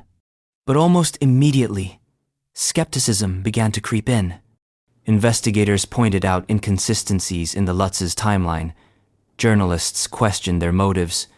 Critics of the book accused Anson of exaggeration or outright invention. Even William Weber, Ronald DeFeo's defense attorney, claimed he had discussed turning the house's tragic history into a money-making story with the Lutzes, suggesting that parts of the tale were manufactured for profit. Over the decades, researchers paranormal and otherwise have combed over the Amityville saga with forensic intensity. Some of the Lutz's claims have been debunked, others remain unprovable. Skeptics point to a lack of physical evidence. No photographic proof of the phenomena, no police reports confirming disturbances, no damage that can't be attributed to natural causes. And yet, the story won't die. Because, true or not, Amityville became a mirror. It reflected every American fear about the suburbs that beneath the quiet lawns and vinyl siding, something was rotten. It captured the unease of post-Vietnam disillusionment, of 1,972nd economic anxiety, of the growing sense that maybe our safe spaces weren't so safe after all. It didn't matter whether the ghosts were real. The feeling was, George and Kathy Lutz stuck to their story for decades, even under heavy criticism. When asked why they didn't just admit it was a hoax, George once replied, "We lost a lot more than we gained," which is either a poignant defense or an expertly rehearsed line. And the house? It's still there. Changed owners, renovated, renumbered. The infamous quarter-moon windows were replaced to shake off recognition. But people still come. They park across the street. They whisper. They take photos from behind car doors. Because even if the Amityville haunting wasn't real, it became real in the way that myths do when they gain cultural weight. The haunting, then, isn't just about what the Lutzes saw or didn't see. It's about what everyone else projected onto the house once they heard the story, once they read the book, once they watched the film. It's about what happens when a narrative becomes more durable than the truth. And if you think that's unsettling, imagine a time before film, before headlines, before folklore had PR. Imagine an unexplained death at the turn of the 19th century, in a city barely beginning to understand its own darkness. A woman found at the bottom of a well, a high society scandal, and a trial that was anything but clear.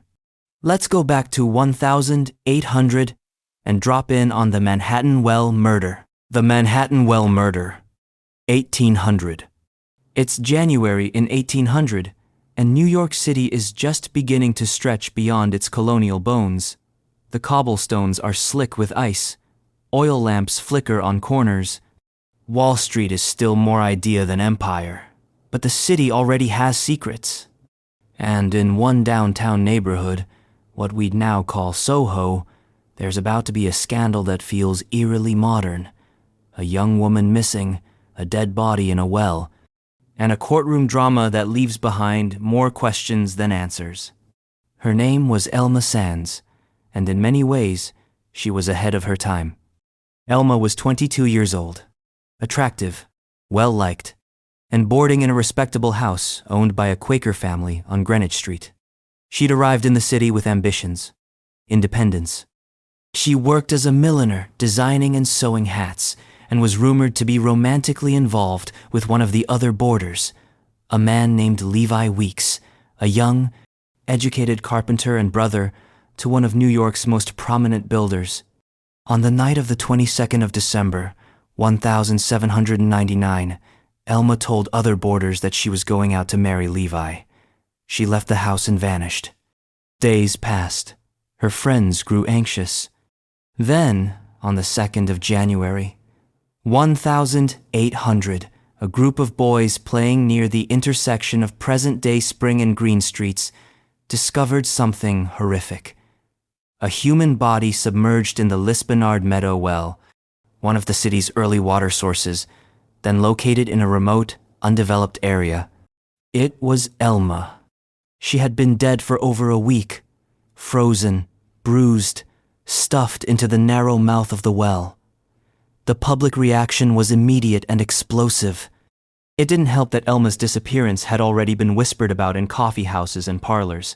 The discovery of her body ignited the city's first real media storm. Newspapers ran with the story. Broadsheets fanned speculation. And Levi Weeks was promptly arrested. But this wasn't just any murder trial. It became a spectacle. Levi Weeks was wealthy, or at least connected. His brother, Ezra Weeks, had influence and money, and he used it to hire not one, but two of the most powerful lawyers in the young nation, Alexander Hamilton and Aaron Burr. Yes, that Hamilton and that Burr, decades before their fatal duel, sitting on the same side of the courtroom, defending a man accused of killing his lover. It was a kind of proto-OJ trial, high profile, high tension, and packed with contradictions. The prosecution painted Levi as a cold, calculating murderer who lured Elma out under the promise of marriage and killed her to escape the consequences of a relationship that crossed social and religious lines. Witnesses described his behavior as evasive. A cloak was found near the well. The timing was suspicious. Elma's intentions were clear. But Hamilton and Burr were master tacticians. They poked holes in the timeline, challenged the reliability of witnesses, suggested alternate theories, questioned the location of the well, and whether Elma could have fallen or been pushed by someone else entirely. The trial, chaotic and emotional, lasted only 2 days. And on the 3rd, Levi Weeks was acquitted. Public outrage followed immediately. The verdict was legal, yes, but not satisfying. People were unconvinced. Crowds gathered outside the courthouse. Weeks, now a pariah despite his innocence on paper, fled New York shortly afterward and never returned. And Elma? She was buried quietly, mourned publicly, and mythologized quickly. Her ghost became the kind that never really leaves, whispers of a pale woman near Spring Street, of shadows flickering by the old well. The site became a haunted landmark before haunted was a concept cities marketed. In 1800, the city didn't have crime shows or podcasts, or even tabloids in the modern sense, but the Manhattan Well murder was its first true crime obsession. The combination of youth, romance, class difference, and ambiguity made it timeless. Was it a crime of passion, a social betrayal, a tragic accident wrapped in presumption, or a murder that the justice system was unwilling or unable to solve? The well itself was eventually covered, buried beneath the city's expansion. But in a twist worthy of fiction, it was unearthed centuries later during a construction project in the 1982nd. Workers tearing up the basement of a building at 129 Spring Street uncovered the old stone structure still intact. Today, it's preserved under glass in the basement of a clothing store where shoppers walk past it, unaware they're stepping over the mouth of a centuries-old mystery. So, the well remains, empty now, but not forgotten. And Elma Sands, she never got justice, not the kind you can stamp on court documents, just silence, speculation, and a legacy passed down in whispers. But if you think her story is strange, wait until you meet the next woman. She was young, beautiful, famous, and mysteriously dead. Her demise inspired headlines, conspiracy theories, and one of the most famous writers of all time. They called her the Cigar Girl. And Edgar Allan Poe couldn't let her go. Cigar Girl, Mary Rogers, 1841. She was young, beautiful, and, for her time, famous, though not for what she did, but for what she represented. Her name was Mary Cecilia Rogers, and in the early 1842nd, she became a minor celebrity in New York City as the so-called Cigar Girl. Her job? Selling tobacco in a small shop on Broadway. That doesn't sound like a fast track to local stardom unless you were alive in the mid-19th century, when the mere act of an attractive young woman working outside the home, smiling at male customers, and holding her own in a male-dominated business, made her practically a cultural lightning rod. Men lined up at the store, not just for cigars, but for her smile. She was described in the papers as bewitching, elegant, and spirited. Her presence elevated the store's business to such heights that even P.T. Barnum reportedly took note of her marketing appeal. By the time she was 20, Mary Rogers wasn't just a shop clerk, she was a walking urban legend. And then she disappeared. On the 25th of July, 1841, Mary told her mother she was going to visit relatives in New Jersey. She never returned. Days passed. Then, on the 28th of July, her body was found floating in the Hudson River near Hoboken. The press had a field day. This wasn't just a tragedy, it was a sensation. The death of the most famous cigar girl in New York sparked one of the earliest examples of true crime tabloid culture in the United States. The headlines were immediate and hysterical. Theories bloomed like mold in a cellar. Was it murder? An accident? A secret affair gone wrong? Foul play from one of her many admirers? A failed abortion attempt, covered up in panic? New York had no shortage of suspects, nor of imagination. Her fiancé, Daniel Payne, was among the first to fall under suspicion. His alibi was shaky. His grief was intense. Weeks later, he took a stroll through Hoboken, the last place Mary had been seen alive, and was found dead the next morning under a tree, apparently from laudanum. Next to him lay a note of apology and regret. Whether it was guilt, despair, or something else entirely, no one could say. His death only deepened the mystery. Investigators turned to other suspects, including a gang of roughs known to haunt the area where Mary's body had been found. One witness claimed to have heard a woman's cries coming from the woods near the river. Others said she had been seen with a group of suspicious-looking men, but nothing stuck. No one was arrested. No one was charged. No one could even agree on how she died. It was during this flurry of confusion that Edgar Allan Poe stepped in. Poe, already becoming a literary sensation, was fascinated by Mary's case. He believed the police were botching the investigation. In response, he wrote a serialized novella titled The Mystery of Marie Roget, transplanting the crime from New York to Paris and fictionalizing the details just enough to turn real life into literary dissection. The story wasn't just creative, it was methodical.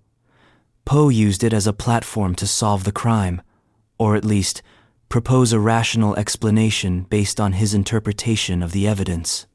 He theorized that Mary had not drowned by accident, but had been the victim of a botched medical procedure likely arranged in secret, and that her companions had dumped her body to avoid discovery. Poe even updated the story as new real-world information emerged. He blurred the lines between fiction and journalism before either field knew what to do with that kind of blending. And yet, for all the analysis, Mary Rogers' death remains unsolved. The police moved on. The press found new victims. And Mary faded back into the background of New York's sprawling history, a footnote in the evolution of American media, criminal investigation, and literary genre. But her story lingers. Not just because of who she was or how she died, but because she arrived at the exact moment when beauty, mystery, and publicity collided. In life, she was admired. In death, she became an object of narrative. Some say she was the first celebrity victim in American culture. A woman mourned not for what she did, but for what she symbolized. A lost ideal, a public obsession, a question mark too pretty to ignore. And so, her story echoes on not in court records or forensic breakthroughs, but in novels, whispers, and the uncomfortable realization that sometimes mystery itself is more valuable than resolution.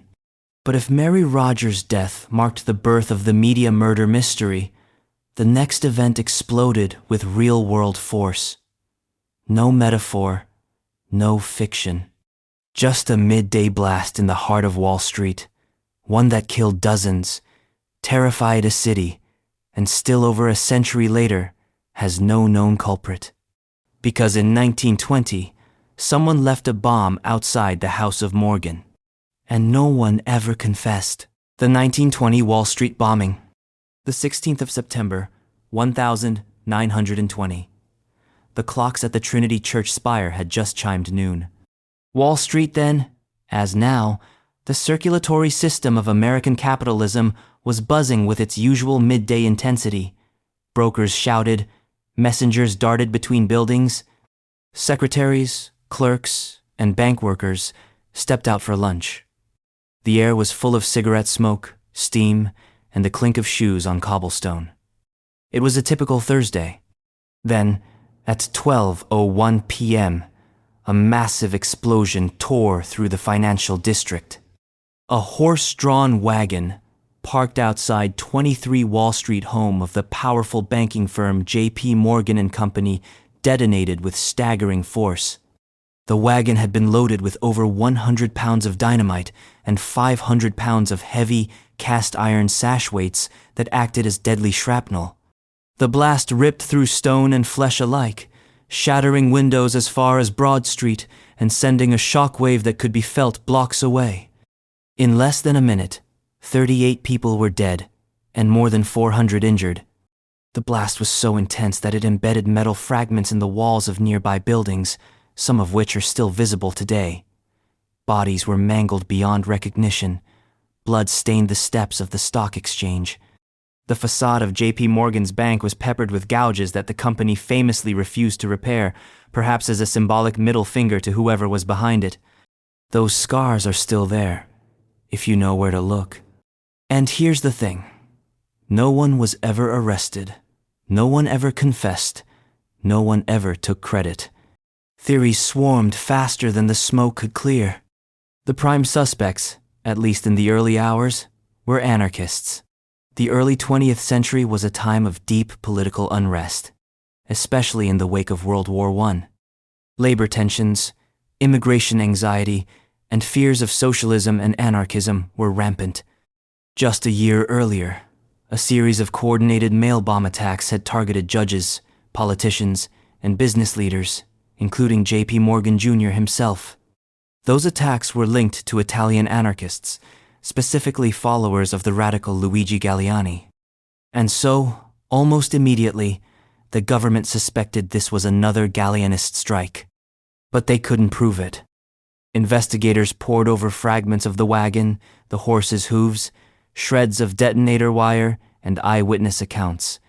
The FBI, still in its early Bureau of Investigation days, collaborated with the NYPD. Forensics were primitive. Surveillance barely existed, and what little they had contradicted itself. There was one anonymous note, found in a nearby mailbox just before the blast. It warned, "Free the political prisoners, or it will be sure death for all of you, American anarchist fighters." But even that could have been planted by the perpetrators, or someone trying to steer blame. No group ever officially claimed responsibility, which is, to this day, highly unusual for a politically motivated attack. Terrorism, after all, thrives on publicity. Silence rarely follows ideology. As weeks became months, the country moved on. J.P. Morgan rebuilt, the markets bounced back, memorials were held, but closure never arrived. Some suspected foreign involvement, Bolsheviks, or German saboteurs. Others thought it was a botched inside job designed to manipulate markets or trigger insurance payouts, but none of those theories held water for long. By 1940, the case was officially closed. No suspects, no indictments, no resolution. And yet, the Wall Street bombing marked a crucial turning point. It was the deadliest terrorist attack on American soil up to that point, and it exposed just how fragile the myth of invincibility was in the heart of American finance. For the first time, the physical center of capitalism had been directly targeted and shattered. In today's retellings, it's often overshadowed by more recent attacks. It lives in the footnotes of security policy and the margins of financial history, but in its time, it was a national trauma.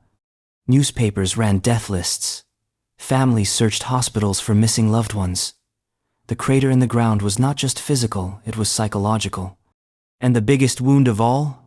That the identity of the killer or killers was never found. To this day, if you walk down Wall Street and pause near the corner of Broad, you can still see the pockmarked marble on the Morgan building, the granite gouged by cast iron.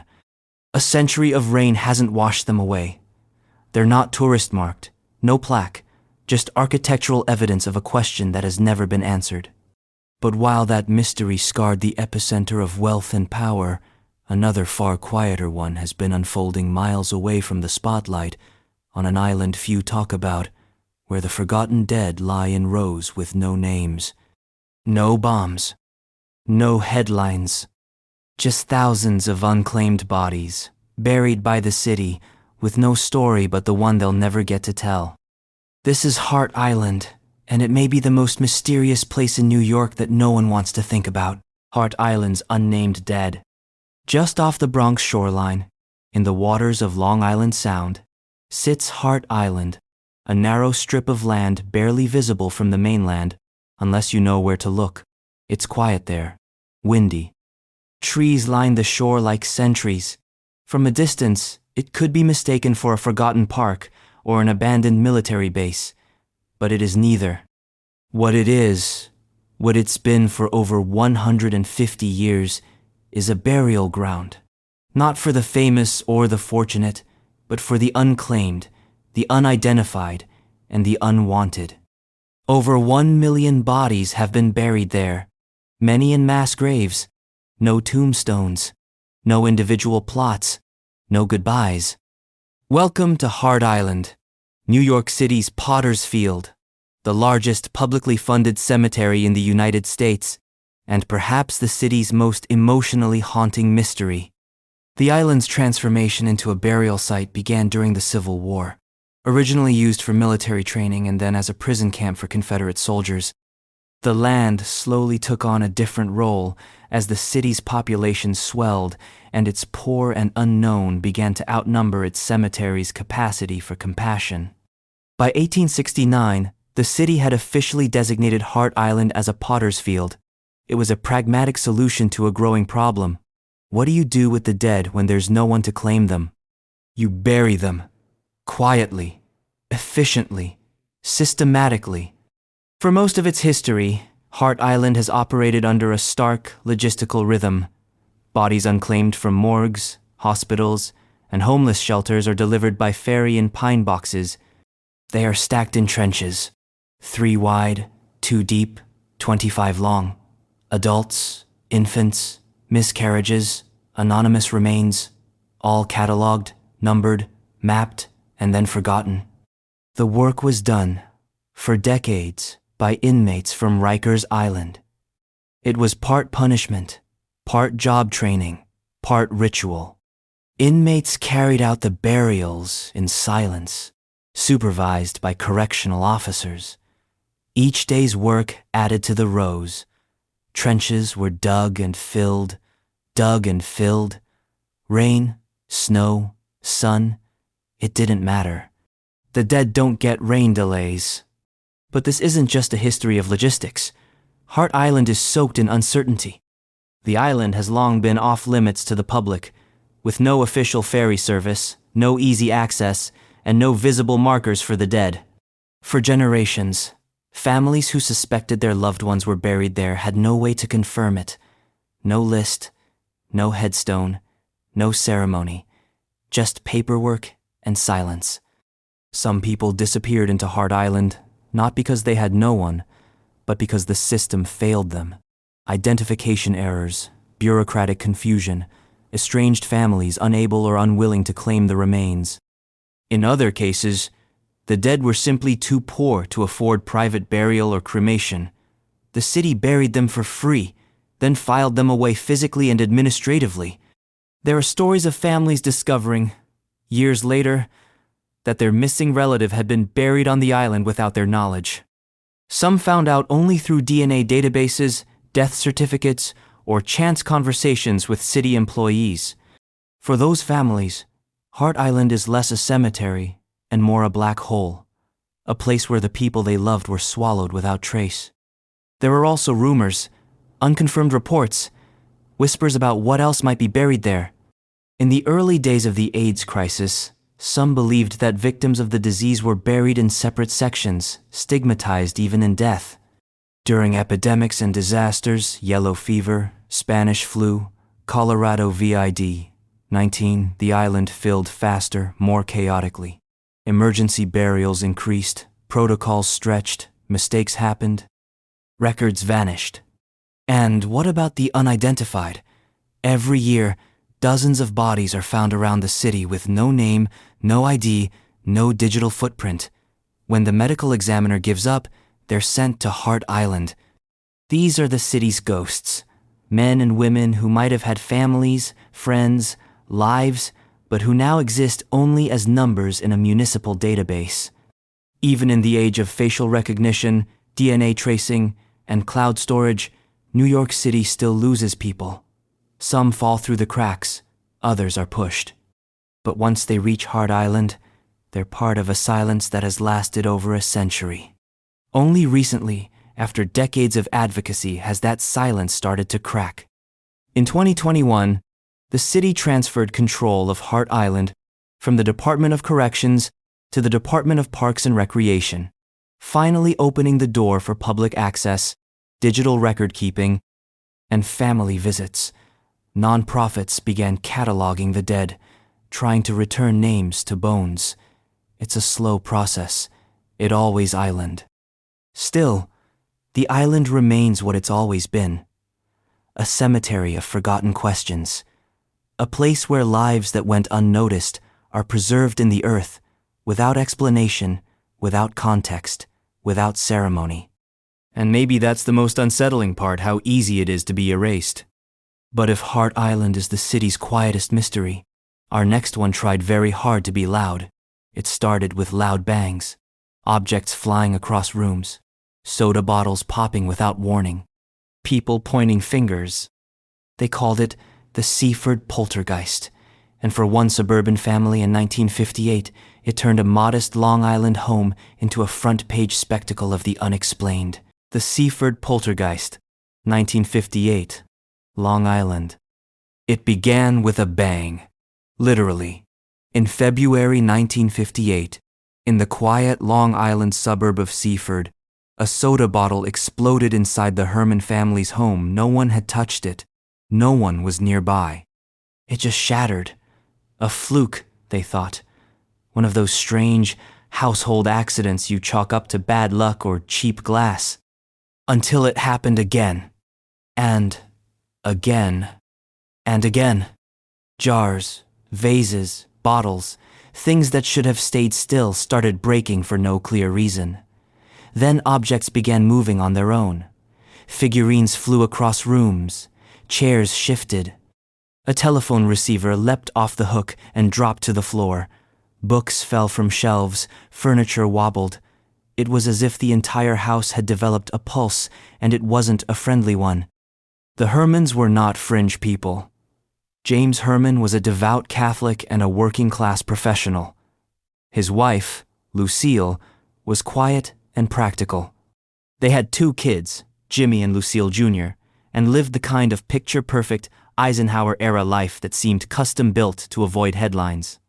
But within days, they found themselves in the middle of one of the most famous poltergeist cases in American history. The press descended fast. By mid-February, Newsday and the New York Daily News were reporting on the so-called poltergeist outbreak in Seaford. The Hermans, skeptical and embarrassed, insisted they weren't seeking attention. In fact, they tried to downplay it. But the noises, the movement, and the randomness of the disturbances wouldn't stop, and they wouldn't stay private. And then the police got involved. Local officers responded to emergency calls from the house and witnessed some of the phenomena themselves. One officer reportedly saw a bottle slide across a countertop and fall to the floor with no one near it. Others saw books jump off shelves. The usual response to ghost stories, dismissal, disbelief, nervous laughter, was harder to apply when multiple people, in uniform, witnessed the exact same thing. Desperate for answers, James Herman reached out to the Catholic Church, hoping for an exorcism, or at least a blessing. The church declined. This wasn't their lane, not yet. He then turned to another authority, parapsychologists, who, in the 1952nd, were increasingly interested in the blurry territory between science and the supernatural. Enter Dr. J.B. Rhine, the father of modern parapsychology. Rhine didn't visit the house himself, but his team from Duke University did. They investigated the disturbances, interviewed the family, and examined the house for signs of fraud or physical causes, and what they found was murky. There were no signs of trickery, no wires, no magnets, no hidden prankster crouching behind the couch. But the investigators did observe that the phenomena seemed to intensify when the Hermans' 2-year-old son, Jimmy, was home. In fact, many of the strange occurrences happened within several feet of him. This led to a theory popular among parapsychologists, that poltergeist activity might not come from ghosts at all, but from living people, particularly adolescents, who unconsciously create disturbances through telekinetic bursts, triggered by stress, emotion, or hormonal chaos. In other words, maybe Jimmy didn't cause the events intentionally, but maybe he was the cause. This was, understandably, not a theory the Hermans embraced with open arms. No one likes being told their child is the unknowing epicenter of a supernatural anomaly, especially not in 1952nd suburbia, where keeping up appearances wasn't just social pressure, it was a survival tactic. By March, the disturbances stopped just as suddenly as they had started. No one was hurt, no one was arrested, no definitive cause was ever found. The Hermans moved on with their lives. Reporters moved on to the next headline. And the house in Seaford returned to being what it had always looked like, ordinary. But the story stayed. It became a case study in paranormal circles, cited in books, featured in television specials, debated by skeptics and believers alike. Was it a hoax? A shared delusion? A psychological event? A misfiring mind creating kinetic chaos in the real world? Or was it something else entirely? Something that doesn't fit neatly into science, psychology, or superstition? The Seaford poltergeist is still considered one of the most credible unexplained hauntings in modern American history, if only because of the number of witnesses, the lack of motive, and the absence of profit. No one got rich. No one sold movie rights. The Hermans simply endured it, survived it, and retreated. But one detail sticks, that everything centered around a house that looked normal. Because that's the trick with mysteries like this. The stranger, the event, the more aggressively the surroundings insist on their ordinariness. The Seaford home didn't look like a place where objects would hurl themselves across the room. But maybe that's the point. And while Seaford's mystery rose up from suburban living rooms, our next one hides beneath the surface, literally in a place few New Yorkers even realize exists. A secret train platform tucked underneath one of Manhattan's most famous hotels. It's real, it's hidden, and it's full of rumors. Welcome to Track 61, the invisible platform under the Waldorf Astoria. Track 61, under the Waldorf Astoria. Beneath the marble floors and chandeliers of the Waldorf Astoria, one of Manhattan's most iconic hotels, there is a ghost platform. Not a haunted one, at least, not in the traditional sense, but a secret train track, hidden in plain sight, tucked into the labyrinth beneath Grand Central Terminal. It's known as Track 61, and depending on who you ask, it's either an open secret of the New York elite or one of the city's best-kept subterranean mysteries. It's not marked on public maps. It doesn't have a timetable. You won't find commuters crowding its platform or hear it announced on any departure board. But it's very real, and it's had some very unusual passengers. Let's rewind to the 1932nd. The Waldorf Astoria had just reopened in its current location on Park Avenue between 49th and 50th, and it was determined to be more than just a hotel. It would be a fortress of luxury, a cathedral of high society. That meant catering not only to the rich, but to the powerful. And in those days, the most powerful man in America didn't travel by motorcade or private jet. He traveled by train. Enter President Franklin D. Roosevelt. According to persistent rumor, and supported by a strange mix of circumstantial evidence and half-confirmed anecdotes, FDR used Track 61 as a private entrance to the Waldorf. The platform allowed his train to pull in under the hotel, where he could disembark in secrecy, avoiding the public eye. The story goes that this wasn't just for convenience, but to obscure the extent of Roosevelt's polio-related paralysis, which the press and public were generally discouraged from discussing at the time. There's even talk of a custom-built armored rail car, equipped with bulletproof windows and a ramp that allowed his motorcade, particularly a specially modified Pierce Arrow limousine, to roll directly off the train, onto the platform, and into a private elevator that led to the hotel's garage. It sounds cinematic. It might be. But there's at least one grainy photo and a handful of documents suggesting the theory isn't entirely fantasy. But Roosevelt isn't the only name linked to Track 61. Over the decades, it's become a whispered fixture of urban lore used, allegedly, by heads of state, royalty, and celebrities who required a little discretion. Was it used during the Cold War? Possibly. Was it part of emergency evacuation plans? Probably.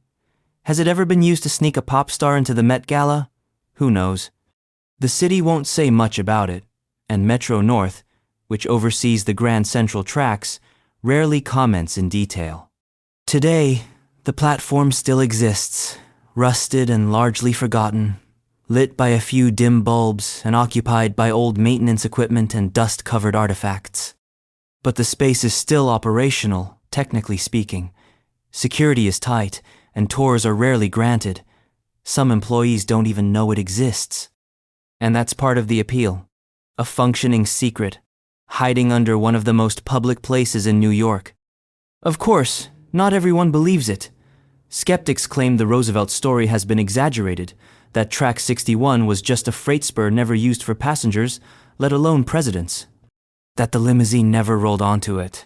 That it's been mythologized by people who want the city's underground to be more cinematic than it actually island.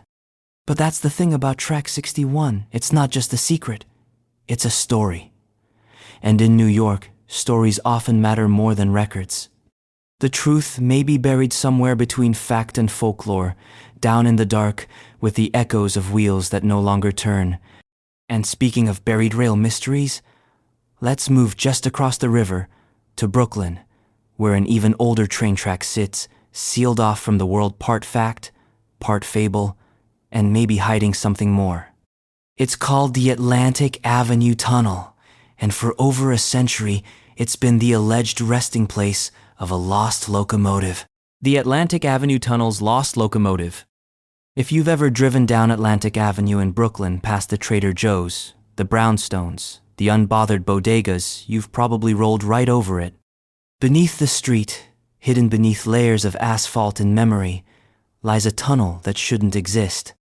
A tunnel that was forgotten, denied, rediscovered, resealed, and according to some, still holds the rusting skeleton of a 19th century locomotive, entombed just a few feet below modern traffic. This is the Atlantic Avenue Tunnel, and the story begins in 1844, making it the oldest subway tunnel in the world, predating even London's Underground. Originally constructed for the Long Island Railroad, the tunnel stretched about half a mile from Columbia Street near the waterfront to Borum Place. Its purpose was simple: get passengers from the docks inland without having to contend with Brooklyn's congested, chaotic surface traffic. But the tunnel was short-lived. By 1861, rail traffic had been rerouted, and the tunnel was sealed, abandoned, and, eventually, forgotten. Over time, it faded into legend, its existence barely acknowledged in city records. Most New Yorkers didn't even know it was there. That changed in 1980, when a man named Bob Diamond, an amateur historian and subway enthusiast, claimed he had located the tunnel's exact position. Armed with old maps and a rare kind of stubborn optimism, he petitioned the city for permission to dig. After much bureaucratic resistance, Diamond got the green light, jackhammered through a street grate near Court Street, and descended into history. What he found was astonishing. A vast arched chamber, nearly intact, dusty but solid, with vaulted ceilings and walls of brick laid by hand more than a century earlier. The Atlantic Avenue Tunnel had not only survived, it had waited. Diamond began giving tours, leading curious New Yorkers into the subterranean void. His enthusiasm was infectious. Flashlight beams danced across the brick walls. Visitors stood in awe of the silence, the scale, the sensation of standing in a space that had been missing from the city's mental map for over 100 years. But there was always one question that hovered in the air like coal smoke. Where's the locomotive? According to long-standing rumor, when the tunnel was sealed in 1861, an old steam locomotive too heavy or inconvenient to remove was left behind, bricked in, abandoned, hidden like buried treasure in the dark. Diamond believed it might still be there, behind a sealed wall at the tunnel's far end. He even attempted to raise funds to excavate further, but the city wasn't interested. In 2010, after a bureaucratic spat, the city revoked Diamond's access. The tunnel was closed to the public again, sealed for safety reasons, and it has remained that way ever since. No more tours, no more digging, no more flashlight beams bouncing off ancient brick, and still no locomotive. Some believe the train never existed, that the legend was born from misremembered anecdotes and wishful thinking. Others think it's there, buried just a few feet deeper, past the sealed archway. Preserved in the silence, waiting. The mystery remains unresolved, suspended between archaeology and urban myth. A vanished train beneath a vanished city, held in place by red tape and entropy. But in a city like New York, where myth and infrastructure constantly collide, it's never just about what's true, it's about what could be. A train hidden in the dark isn't just a question of transportation history. It's a reminder that the past still pulses under our feet, echoing through brick, steel, and forgotten tracks. And speaking of things washing up from the past, not all mysteries stay underground. Some of them crawl up onto the beach, misshapen, rotting, and unidentifiable like a strange creature that staggered ashore in Montauk in 2008. A creature they called the Montauk Monster. The Montauk Monster, 2008. It was July 2008 when a creature, or something that used to be one, washed up on the shores of Ditch Plains Beach in Montauk, Long Island, sun-bleached, bloated, and frankly grotesque. 3 young women out for a walk came upon it first. At a glance, it looked like some unholy combination of a dog, a rodent, and a decaying dinosaur. It had no visible fur, pronounced teeth, clawed limbs, and a vaguely avian beak. One of the women, who worked in PR, snapped a photo. They didn't know what they were looking at. They didn't touch it. They did what people do in 2008. They posted it. And so began the saga of the Montauk Monster. The image rocketed across early social media and gossip blogs. Gawker, Huffington Post, and the New York Post all ran stories with varying degrees of mockery and intrigue. The headline Montauk Monster stuck, not because it was accurate, but because it sounded good. Within days, the photo was everywhere, splashed across morning shows, dissected in comment sections, and spiraling out into conspiracy forums. What was it? Where did it come from? And why did it look like the kind of thing you only see after 3 nights without sleep? Biologists weighed in. Some said the creature was most likely a raccoon, its body distorted and dehaired by time, water, and decomposition. The long digits matched. The size checked out. Others proposed a turtle without its shell, anatomically impossible, or a dog, a rodent, or some unfortunate mutant experiment that didn't survive the lab. The lab theory, of course, is where things got weird fast. Because Montauk isn't just a beach town. Just a few miles from where the creature was found lies Camp Hero, the site of a decommissioned military base already infamous for conspiracy lore. If the name sounds familiar, it should. It's the very same Camp Hero that features in the Montauk Project legends, stories of mind control, time travel, interdimensional portals, and secret government experiments allegedly carried out under cover of radar towers and chain-link fences. So when a mutated, unidentifiable animal washed up on the beach, people were ready to connect the dots. Some speculated the creature had escaped briefly from Camp Hero or been dumped into the sea after an experiment went wrong.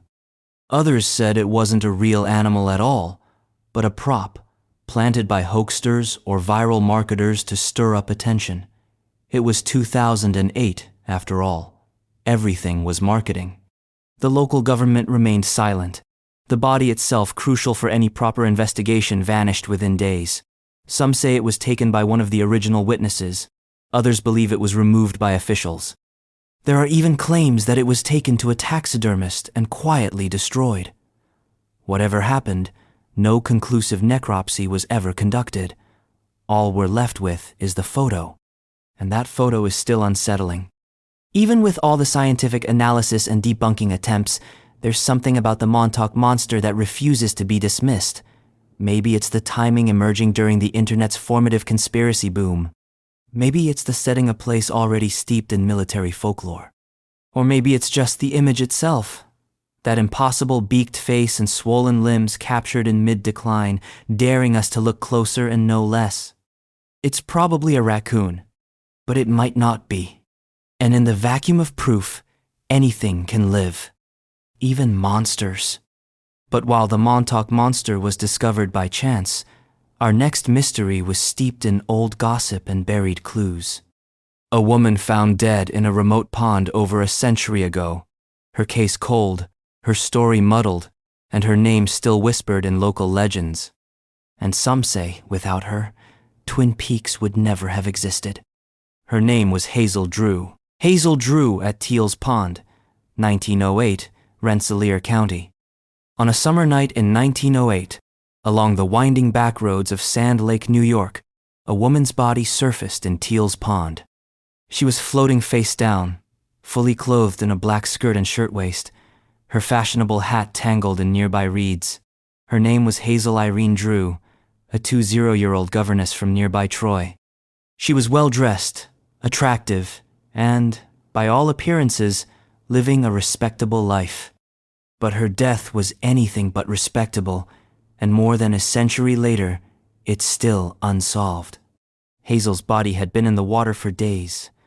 There was evidence of a blow to the head, but no witnesses, no confession, and no conclusive theory.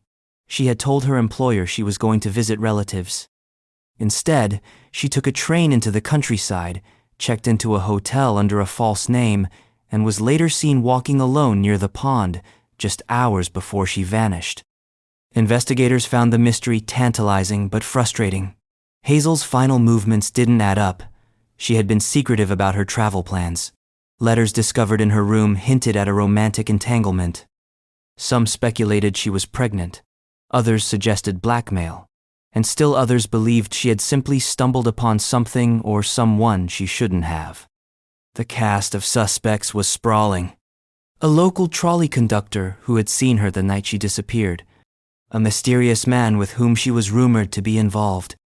Wealthy employers who may have wanted to avoid scandal. Even her own uncle was questioned. Everyone had a theory. No one had an answer. What makes Hazel Drew's case so enduring isn't just its vintage, it's the texture of it. A small-town scandal with big city undertones, a beautiful, enigmatic woman leading a double life. Gossip that slipped from parlors to newspapers to whispered legend, and just enough ambiguity to keep the door open permanently. Over time, the story faded from headlines, but survived in local lore retold by generations of upstate New Yorkers who kept her name alive, even as her grave grew over with moss and memory. Then, in the early 1992nd, a young writer and filmmaker named Mark Frost was working on a new television series with David Lynch. They were crafting something weird, dreamlike, and noir, a show set in a small town where a beautiful young woman is found dead under mysterious circumstances. Frost recalled the story his grandmother once told him as a boy about a woman named Hazel Drew who was found in a pond in the woods long ago. That woman became the inspiration for Laura Palmer. And so, Hazel Drew lives on, not just in police files, but in pop culture, in haunting music, in coffee-stained diner booths, in murder mystery archetypes and cryptic clues that never quite resolve.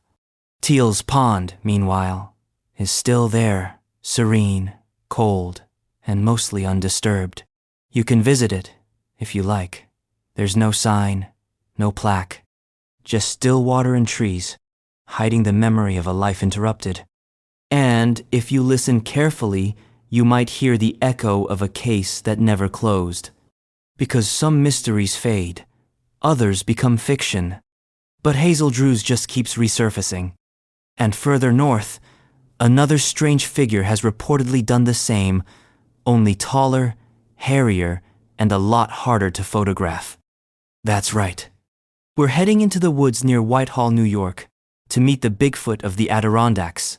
Whitehall's Bigfoot, 1976, Washington County. The Adirondacks are vast, hundreds of miles of forest, lakes, and mountains that seem to stretch forever. It's the kind of place where things can get lost. Maps go vague at the edges. Trees lean in too close. Sounds echo where they shouldn't. And in the town of Whitehall, New York, near the Vermont border, locals say something's been walking those woods for a long time. Something big, something fast, and something that doesn't belong in the zoological catalog. The year was 1976, and Whitehall was a quiet town, one of those places where everyone knew everyone, and nothing truly surprising ever happened until it did. The most well-known encounter began on Aber Road, a rural wooded stretch just outside town. A group of teenagers, including a young man named Paul Gosselin, were out driving one night when they spotted something just off the tree line. A tall, massive figure covered in hair, standing on two legs, with glowing eyes and a chest so wide it looked unnatural. It didn't run, it stared, long enough to register fear, long enough to burn into memory. When they told adults, no one laughed. Why? Because just days earlier, a local police officer had seen it too. That officer, Brian Gosselin, Paul's brother, had been patrolling the area when he saw what he described as an 8-foot-tall creature covered in dark hair, crossing the road and retreating into the woods. He stopped his car. The thing stopped too. They stared at each other. Gosselin would later say he felt completely unprepared, not because of danger, but because he couldn't make sense of what he was seeing. And Officer Gosselin wasn't the only law enforcement witness. Other locals, including a game warden, reported similar sightings around the same time. The creature or creatures were consistent. Tall, bipedal, human-like but not human, and fast, unnaturally fast. They made no noise except heavy breathing. They left no footprints that anyone could definitively link, but they were seen over and over again. Whitehall quickly became the East Coast's version of the Pacific Northwest's Bigfoot country.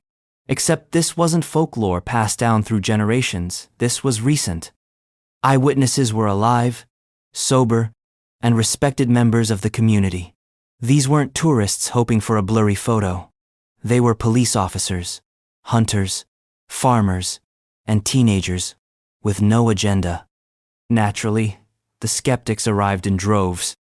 Theories ranged from a bear with mange to escaped exotic pets to a man in a suit, possibly playing a prank that got wildly out of hand. But no one ever found a suit.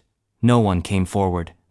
And none of the explanations quite accounted for the sheer scale of what people claimed to see or the consistency of the reports. And then there was the town's response. Instead of brushing the incident aside, Whitehall did something rare. It leaned in. In 2003, the town passed a resolution recognizing Bigfoot as a protected species, in a gesture equal parts preservation, civic pride, and playful tourism strategy. A statue went up. A festival followed. Local shops sold t-shirts. The Whitehall Sasquatch Festival became an annual tradition, bringing together cryptozoologists, amateur trackers, and curious families. But the mystery never resolved. The sightings never fully stopped. In interviews, Brian Gosselin still stands by his story. Over 4 decades later, he has no proof, just memory and conviction. He says he wishes he'd never seen it, not because of fear, but because it fractured something. A sense of how the world works, a belief in categories. He didn't want to become a man with a story, but now he island. And the story still echoes through the woods of Washington County. Because in the end, Bigfoot sightings aren't really about Bigfoot.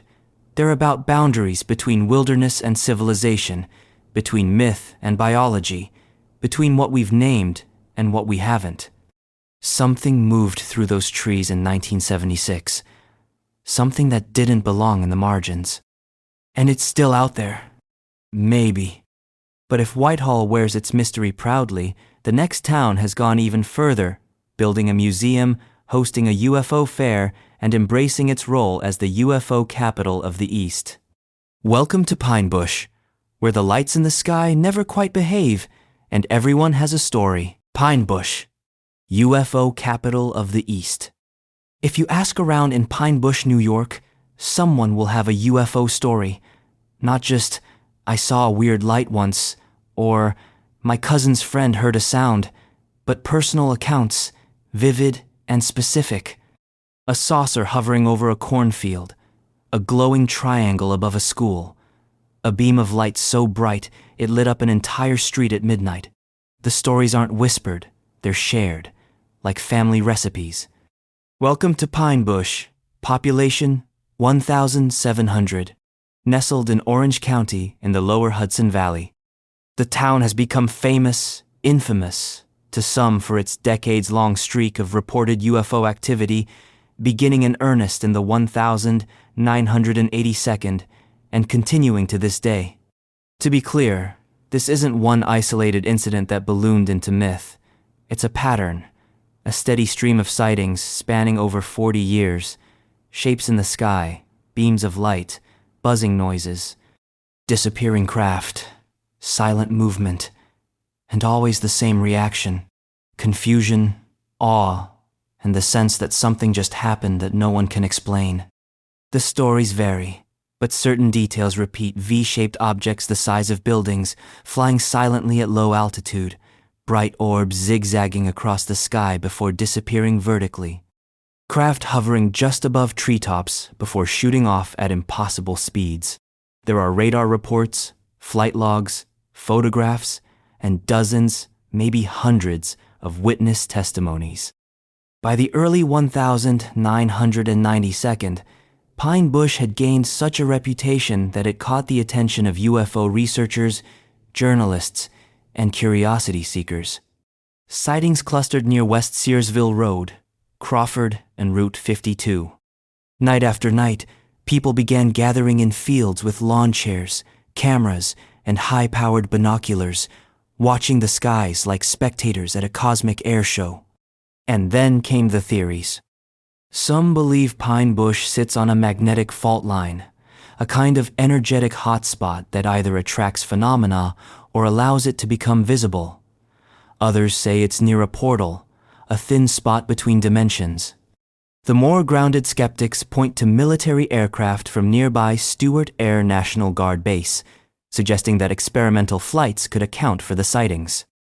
But even some pilots stationed at Stewart reportedly refused to dismiss what locals were seeing. Then there are the stories that stretch belief: abductions, missing time, creatures in the woods with glowing eyes, men in black SUVs showing up uninvited and asking too many questions. And like any place where mystery thrives, the town's identity began to shift. Pine Bush didn't just witness the weird, it embraced it. Today, Pine Bush is home to the UFO and Paranormal Museum, which houses photos, newspaper clippings, radar maps, and artifacts of unexplained encounters. The annual UFO fair draws thousands. The streets fill with costumed aliens, glowing art installations, and lectures from former Air Force officers and seasoned skywatchers. What once was fringe is now family-friendly. But beneath the festival lights and flying saucer hats, the mystery remains.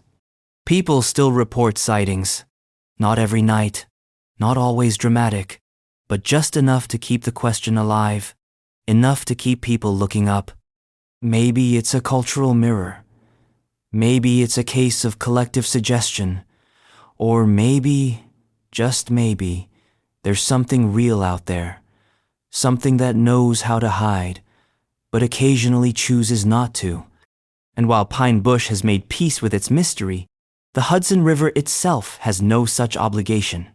For centuries, it's whispered of something that lives in the water, not above it. A creature, maybe. A shadow. A ripple where none should be. They call it Kipsy, and no one's ever caught it. The Hudson River Kipsy Monster. The Hudson River is not a friendly river. It's tidal, deep, and full of contradictions: freshwater and saltwater, industrial and scenic, sacred and spoiled.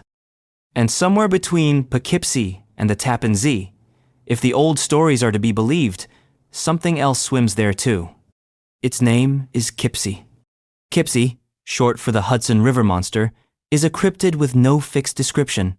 Some say it resembles a serpent, others a whale, still others describe something closer to a giant eel. But everyone agrees on a few key points. It's large, it's fast, and it's not supposed to be there. The first alleged sighting dates back to the 17th century, when Dutch settlers in the Hudson Valley reported seeing a devilfish in the river, something long and sinuous that left a wake too large for any known animal. Indigenous legends predate even that, with stories of a powerful river spirit that could capsize canoes or vanish beneath the water without a trace. But it was in the late 19th and early 20th centuries that Kipsy sightings really began to stack up. Riverboat captains, fishermen, and passengers on Hudson steamers reported seeing massive ripples, dark shapes moving just beneath the surface, and occasionally, what looked like a hump or spine breaking the waterline.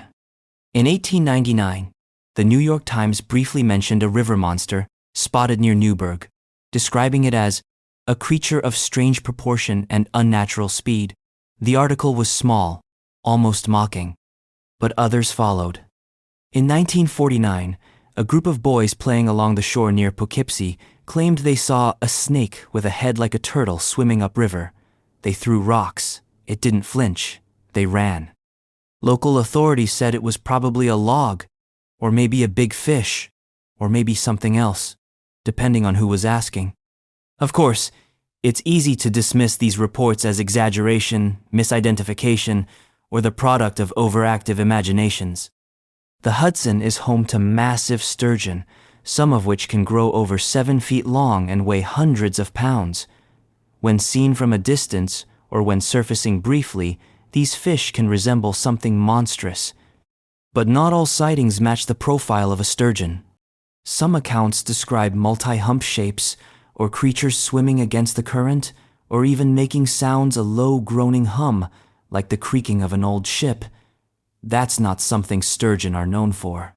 The name Kipsey itself likely emerged as a tongue-in-cheek nod to Poughkeepsie, the town most often associated with the creature. But over time, the monster took on a life of its own.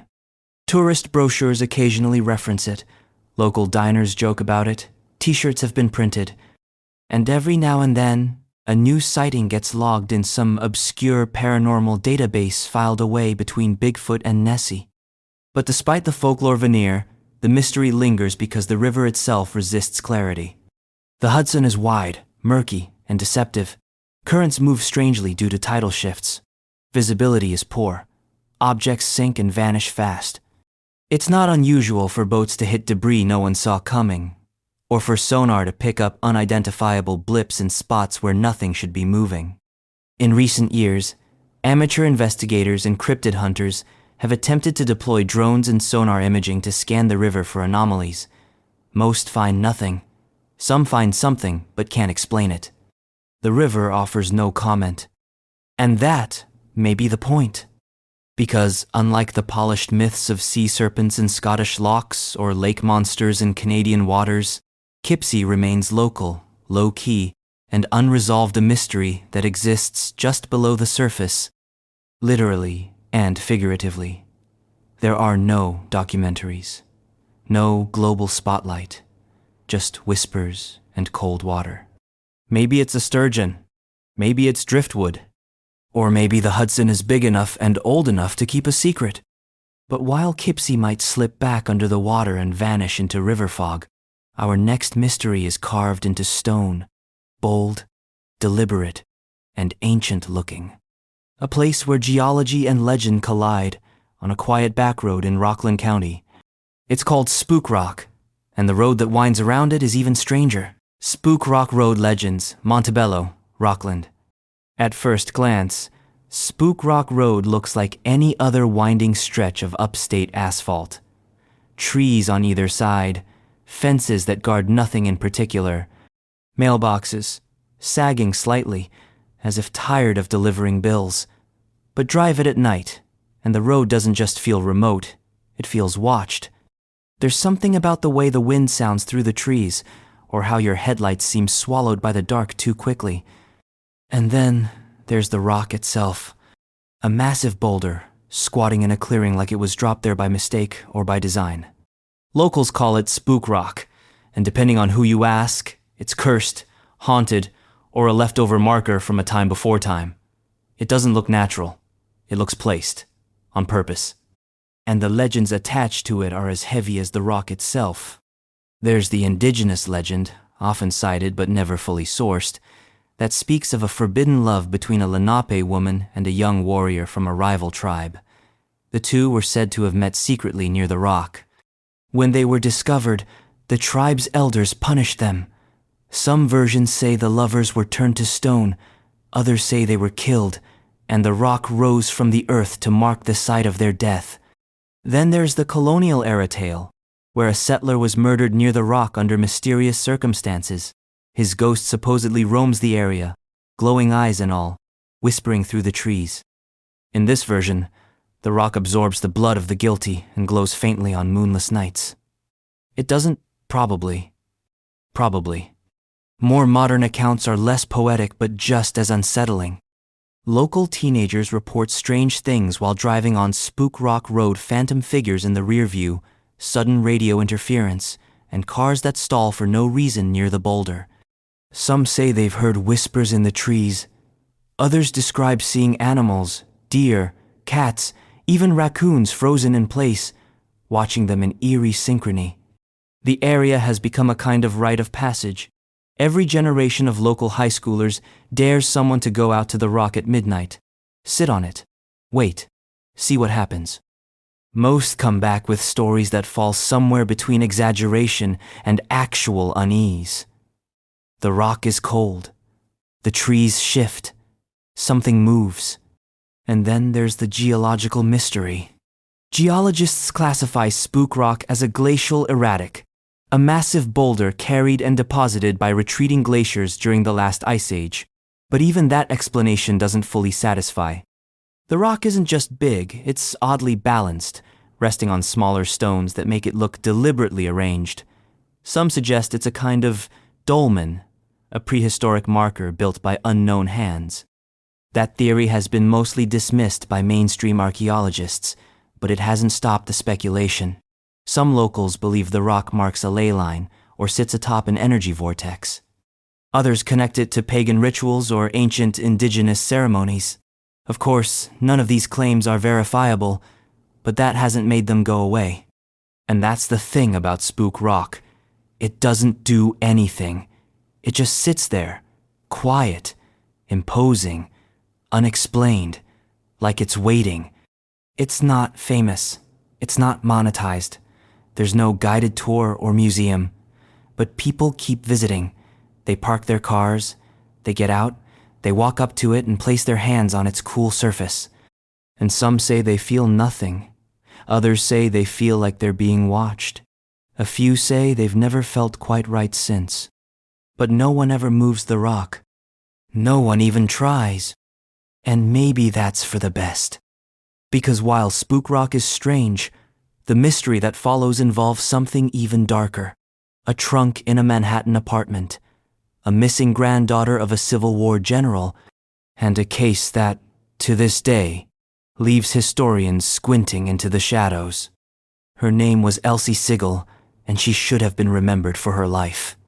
But New York only remembers her disappearance. Elsie Sigel, 1909, Manhattan, Chinatown. At first, it was just a smell. In the summer of 1909, tenants of a modest apartment building on 8th Avenue near Chinatown began complaining about a foul odor wafting through the halls. Something was wrong. Something was rotting. The complaints made their way to the building superintendent, who traced the smell to a trunk in a room that hadn't been entered in days.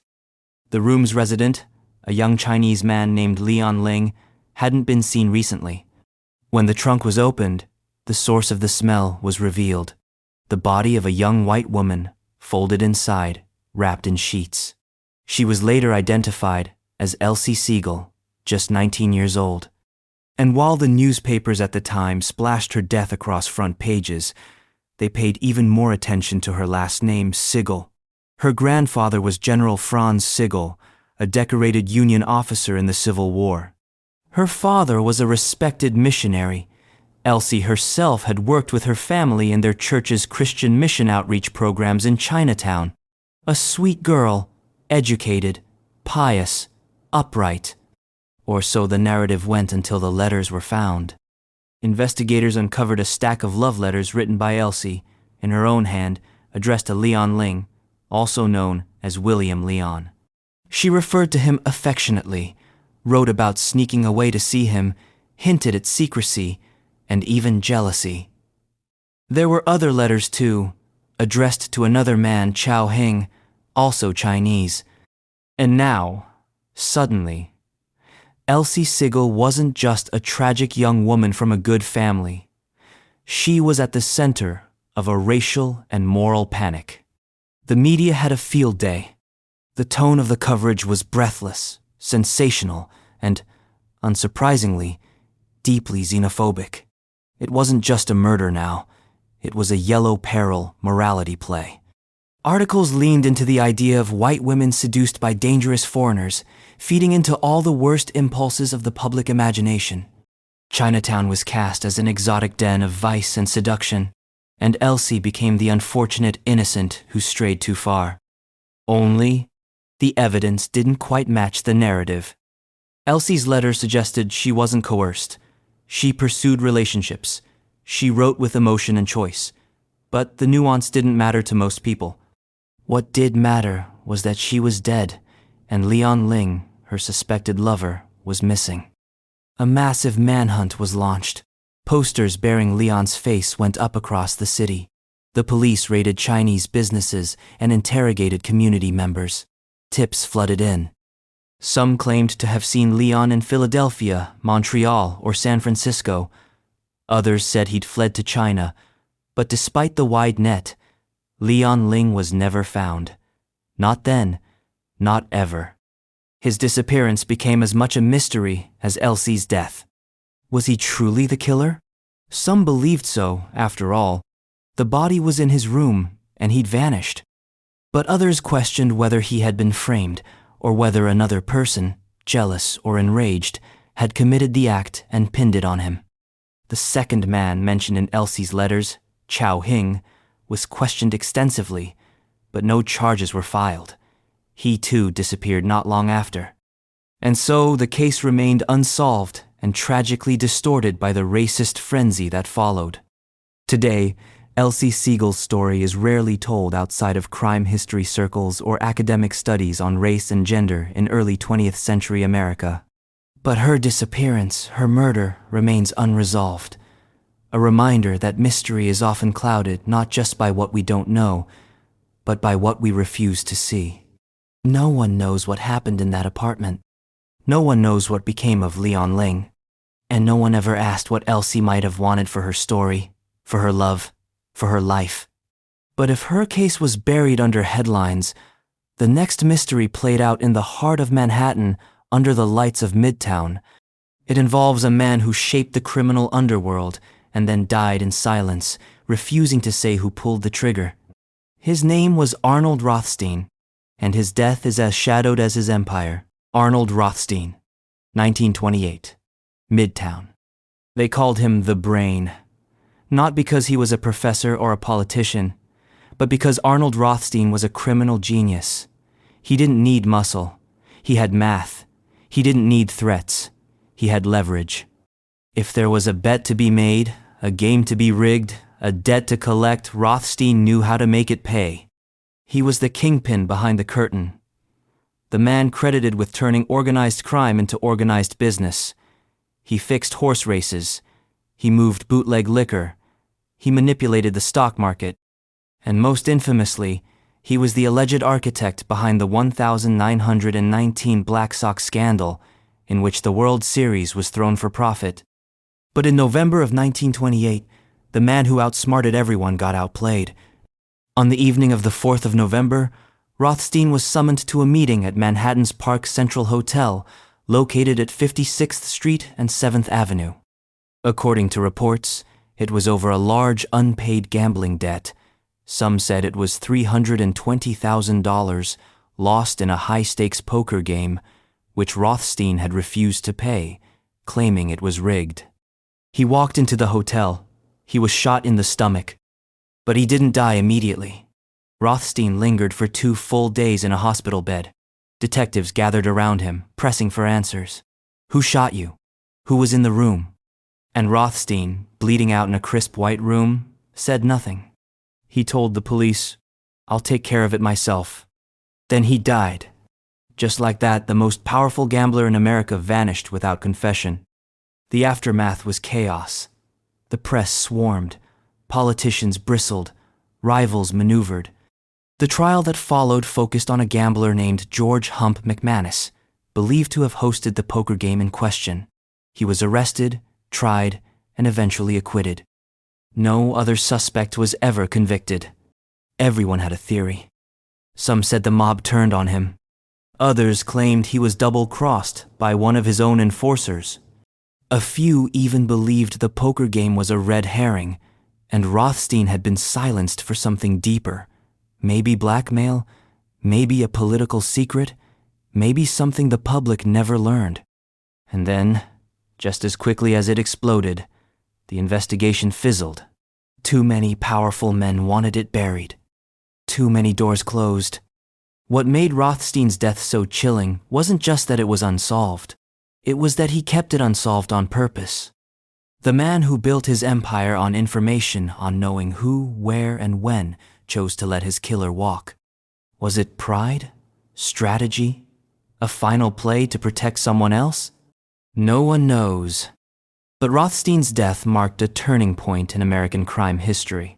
With him gone, a vacuum opened and a younger generation of gangsters, more violent and less subtle, rushed in to fill it.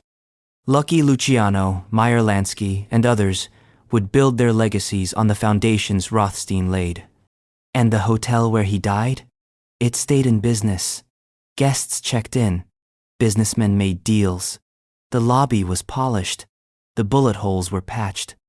But if you stand in the Park Central today, in that same hallway, and close your eyes, you might still feel it, the echo of a man who knew everything and said nothing.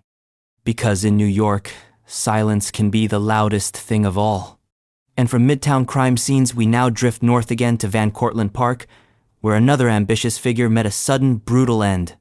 Her name was Vivian Gordon, and her murder sparked a political firestorm, but, like Rothstein's, it left behind more questions than answers. Vivian Gordon, 1931, Van Cortlandt Park.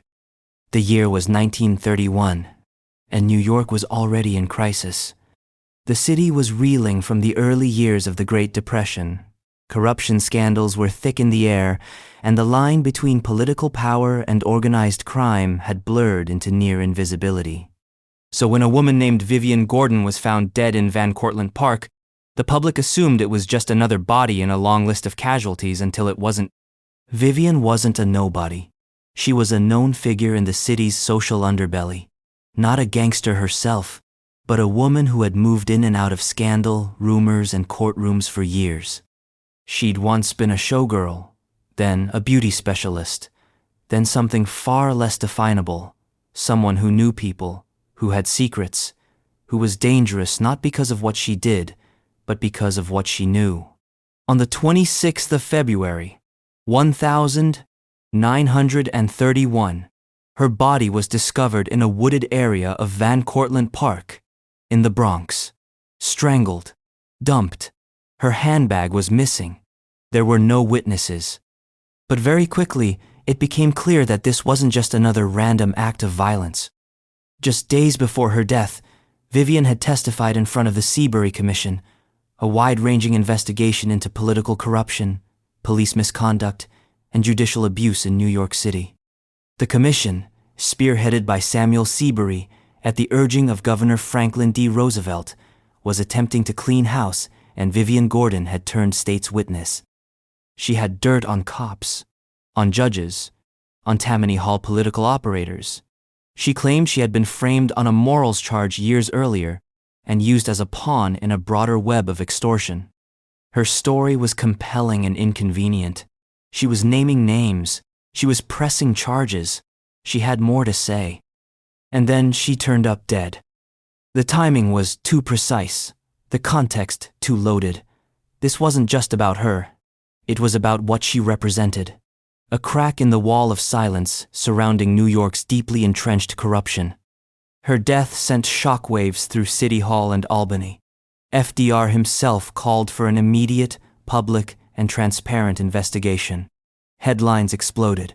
The Seabury hearings were now national news. But instead of leading to answers, Vivian's murder created more noise.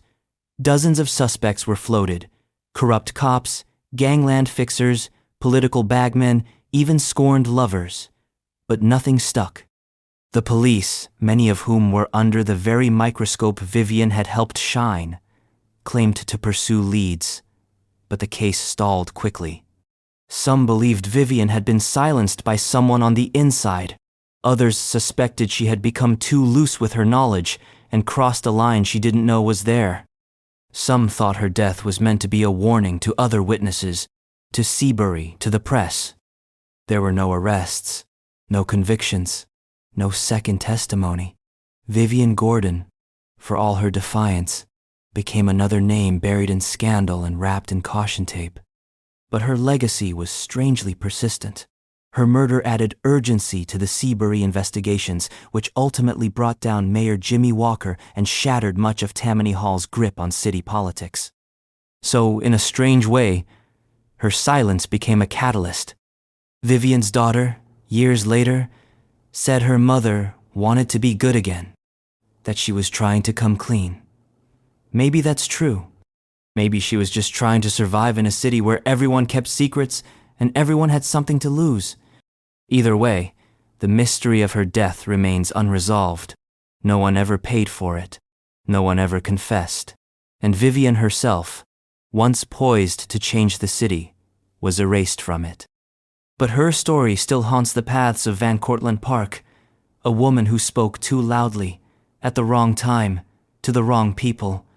And now, from a park full of secrets, we travel west to Yates County, where the past isn't whispered, it's carved into stone. Low to the ground, surrounded by vineyards and cold lake water, is a formation no one quite understands. It's called the Bluff Point Stoneworks, and it shouldn't be there. Bluff Point Stoneworks, Yates County. Tucked into the finger of land separating the north and south branches of Keuka Lake in New York's wine country, sits an ancient enigma known as the Bluff Point Stoneworks. If you weren't looking for it, you'd never know it was there. Just low stone walls, half buried under earth and moss, sitting silent among trees and vineyards. But these aren't natural formations.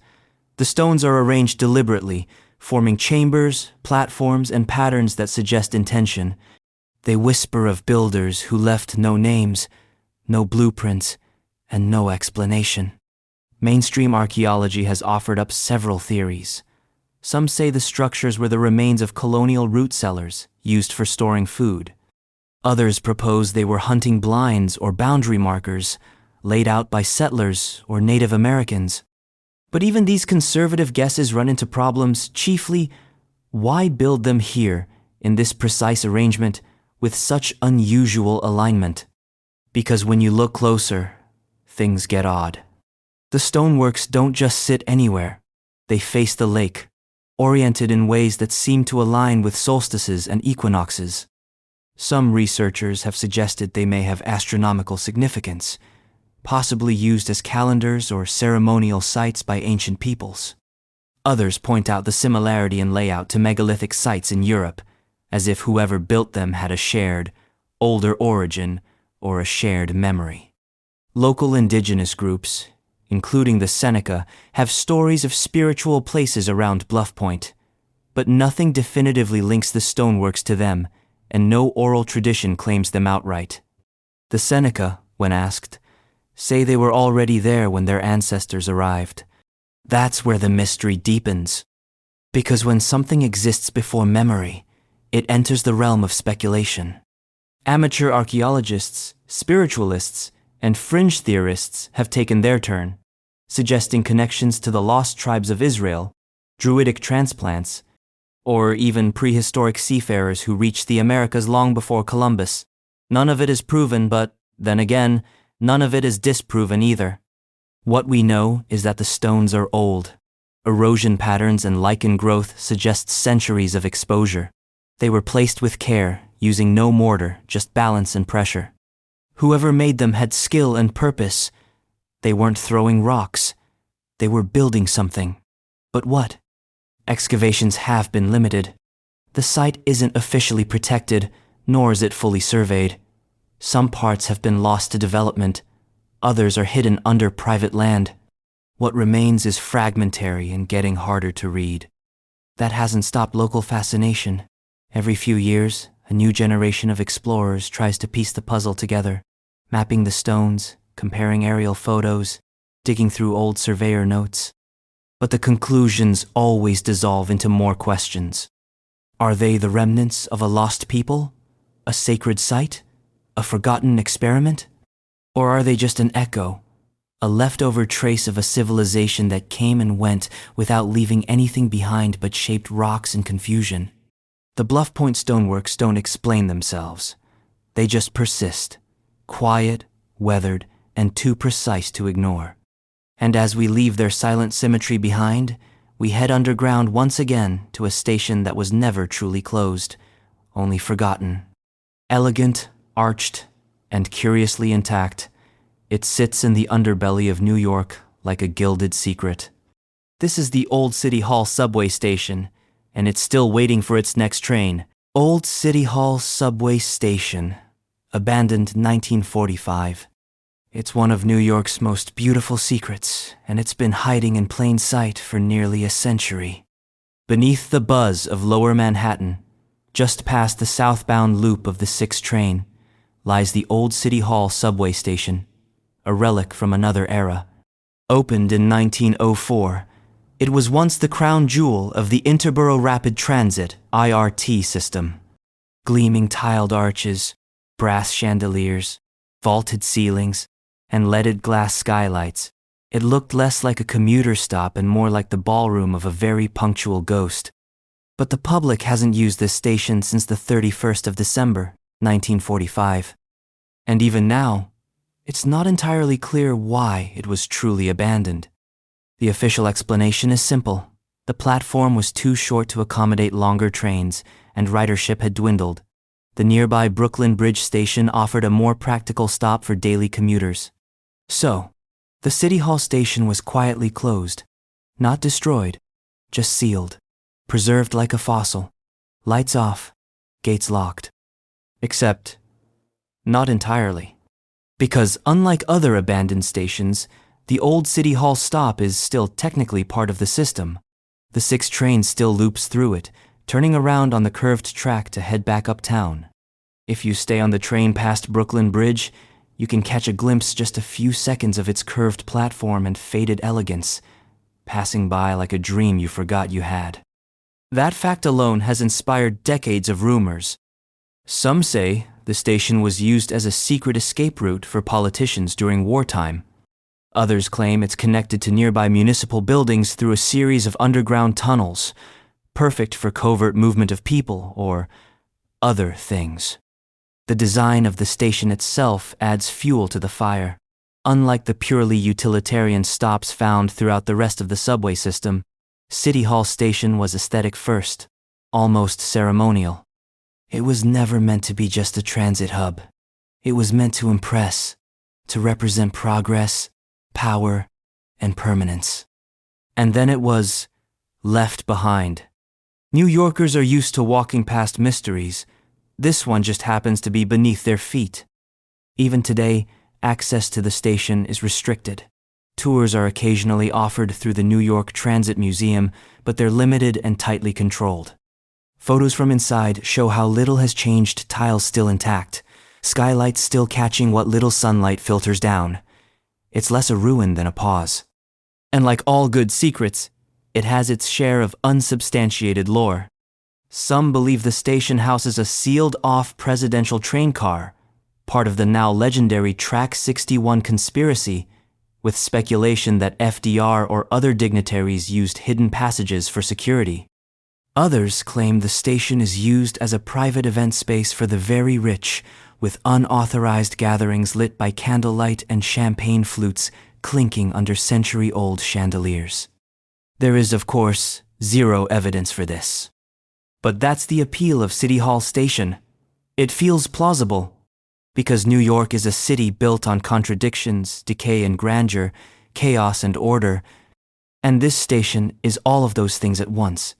A beautiful lie under a very real city, a place where function once bowed to form, and where silence now rules where once there was the clang of progress. No official blueprint explains everything. No subway map dares acknowledge it outright. But if you ride the 6 train long enough, late at night, and press your face to the window during the loop, you'll see it just for a moment.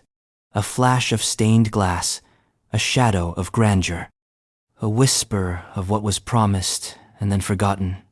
And while some secrets hide underground, others linger in the urban imagination, climbing up through the sewer grates and slithering into legend.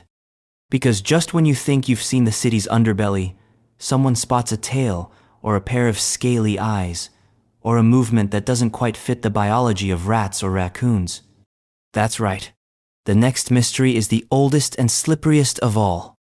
Alligators in the sewers. Alligators in the sewers. It's the kind of story that seems too absurd to survive. Alligators living in the sewers beneath New York City. And yet, decade after decade, the myth endures. Passed down in barbershops and basements, joked about in cartoons and conspiracy zines, whispered by sanitation workers, with just enough of a pause to make you wonder. But here's the twist. It's not entirely a myth. Let's start with the facts. On the 9th of February, 1935, the New York Times ran a story that sounded like satire. Alligator found in uptown sewer. Youths shovel, rope, and drag it out. Reptile slain by rescuers. According to the report, a group of teenagers in Harlem had spotted a large reptile sticking its snout up through a manhole. They lowered a rope, lassoed the creature, and dragged out a 7-foot-long alligator. When the animal snapped at them, they beat it to death with shovels. That's not folklore, that's journalism. The city's sanitation department, rather than deny the incident, issued warnings and began inspections of other sewer lines. No further gators were found, but the idea had taken hold. If there was one, could there be more? Theories bloomed. Some claimed wealthy families had bought baby alligators as exotic pets, common in the 1922nd, and flushed them down toilets once they became unmanageable. Others speculated that the gators came from storm runoff or shipping crates abandoned on docks. Still others suggested they had bred, adapted to the underground tunnels, gone pale from the lack of sunlight, and survived by feeding on rats. That last one is pure pulp fiction, but it didn't stop people from believing it. By the 1952nd and 62nd, the idea of mutant albino sewer gators had become New York's unofficial urban mascot. Satirical newspapers ran stories of workers battling reptilian beasts. Novels and comics picked up the legend. Tourists asked about them. The myth became iconic not because it was true, but because it felt weirdly possible in a city where anything could live if it just avoided the rent. And then there's the modern wrinkle. In 2001, an alligator was captured in Central Park's Harlem Mere. In 2010, another was caught in Queens, wandering near a sewer grate. In 2019, one turned up in Prospect Park Lake in Brooklyn. These were not relics from some subterranean lineage. They were, again, pet releases, abandoned reptiles dumped by owners when they grew too large. So yes, there have been real alligators in New York, just not in a society beneath our feet. Still, the question lingers. The city's sewer system is vast, over 6,000 miles of pipes, tunnels, and drains, most of it unmapped to the public. Entire sections go years without human access. Temperatures vary wildly. Conditions are harsh, but not impossible. And that's all a legend needs. Not proof, just plausibility. What makes the sewer gator myth endure isn't biology, it's psychology. In a city as dense, unpredictable, and chaotic as New York, the idea that something wild could be lurking just beneath the surface is more comforting than terrifying. It means mystery survives. It means we haven't mapped it all, that there's still something untamed down there, swimming through the forgotten filth, minding its own business. Maybe it's just rats. Maybe it's pipes. Or maybe it's a flash of scales, gone before you can look twice. Because if there's one thing New York specializes in, it's hiding the impossible in plain sight.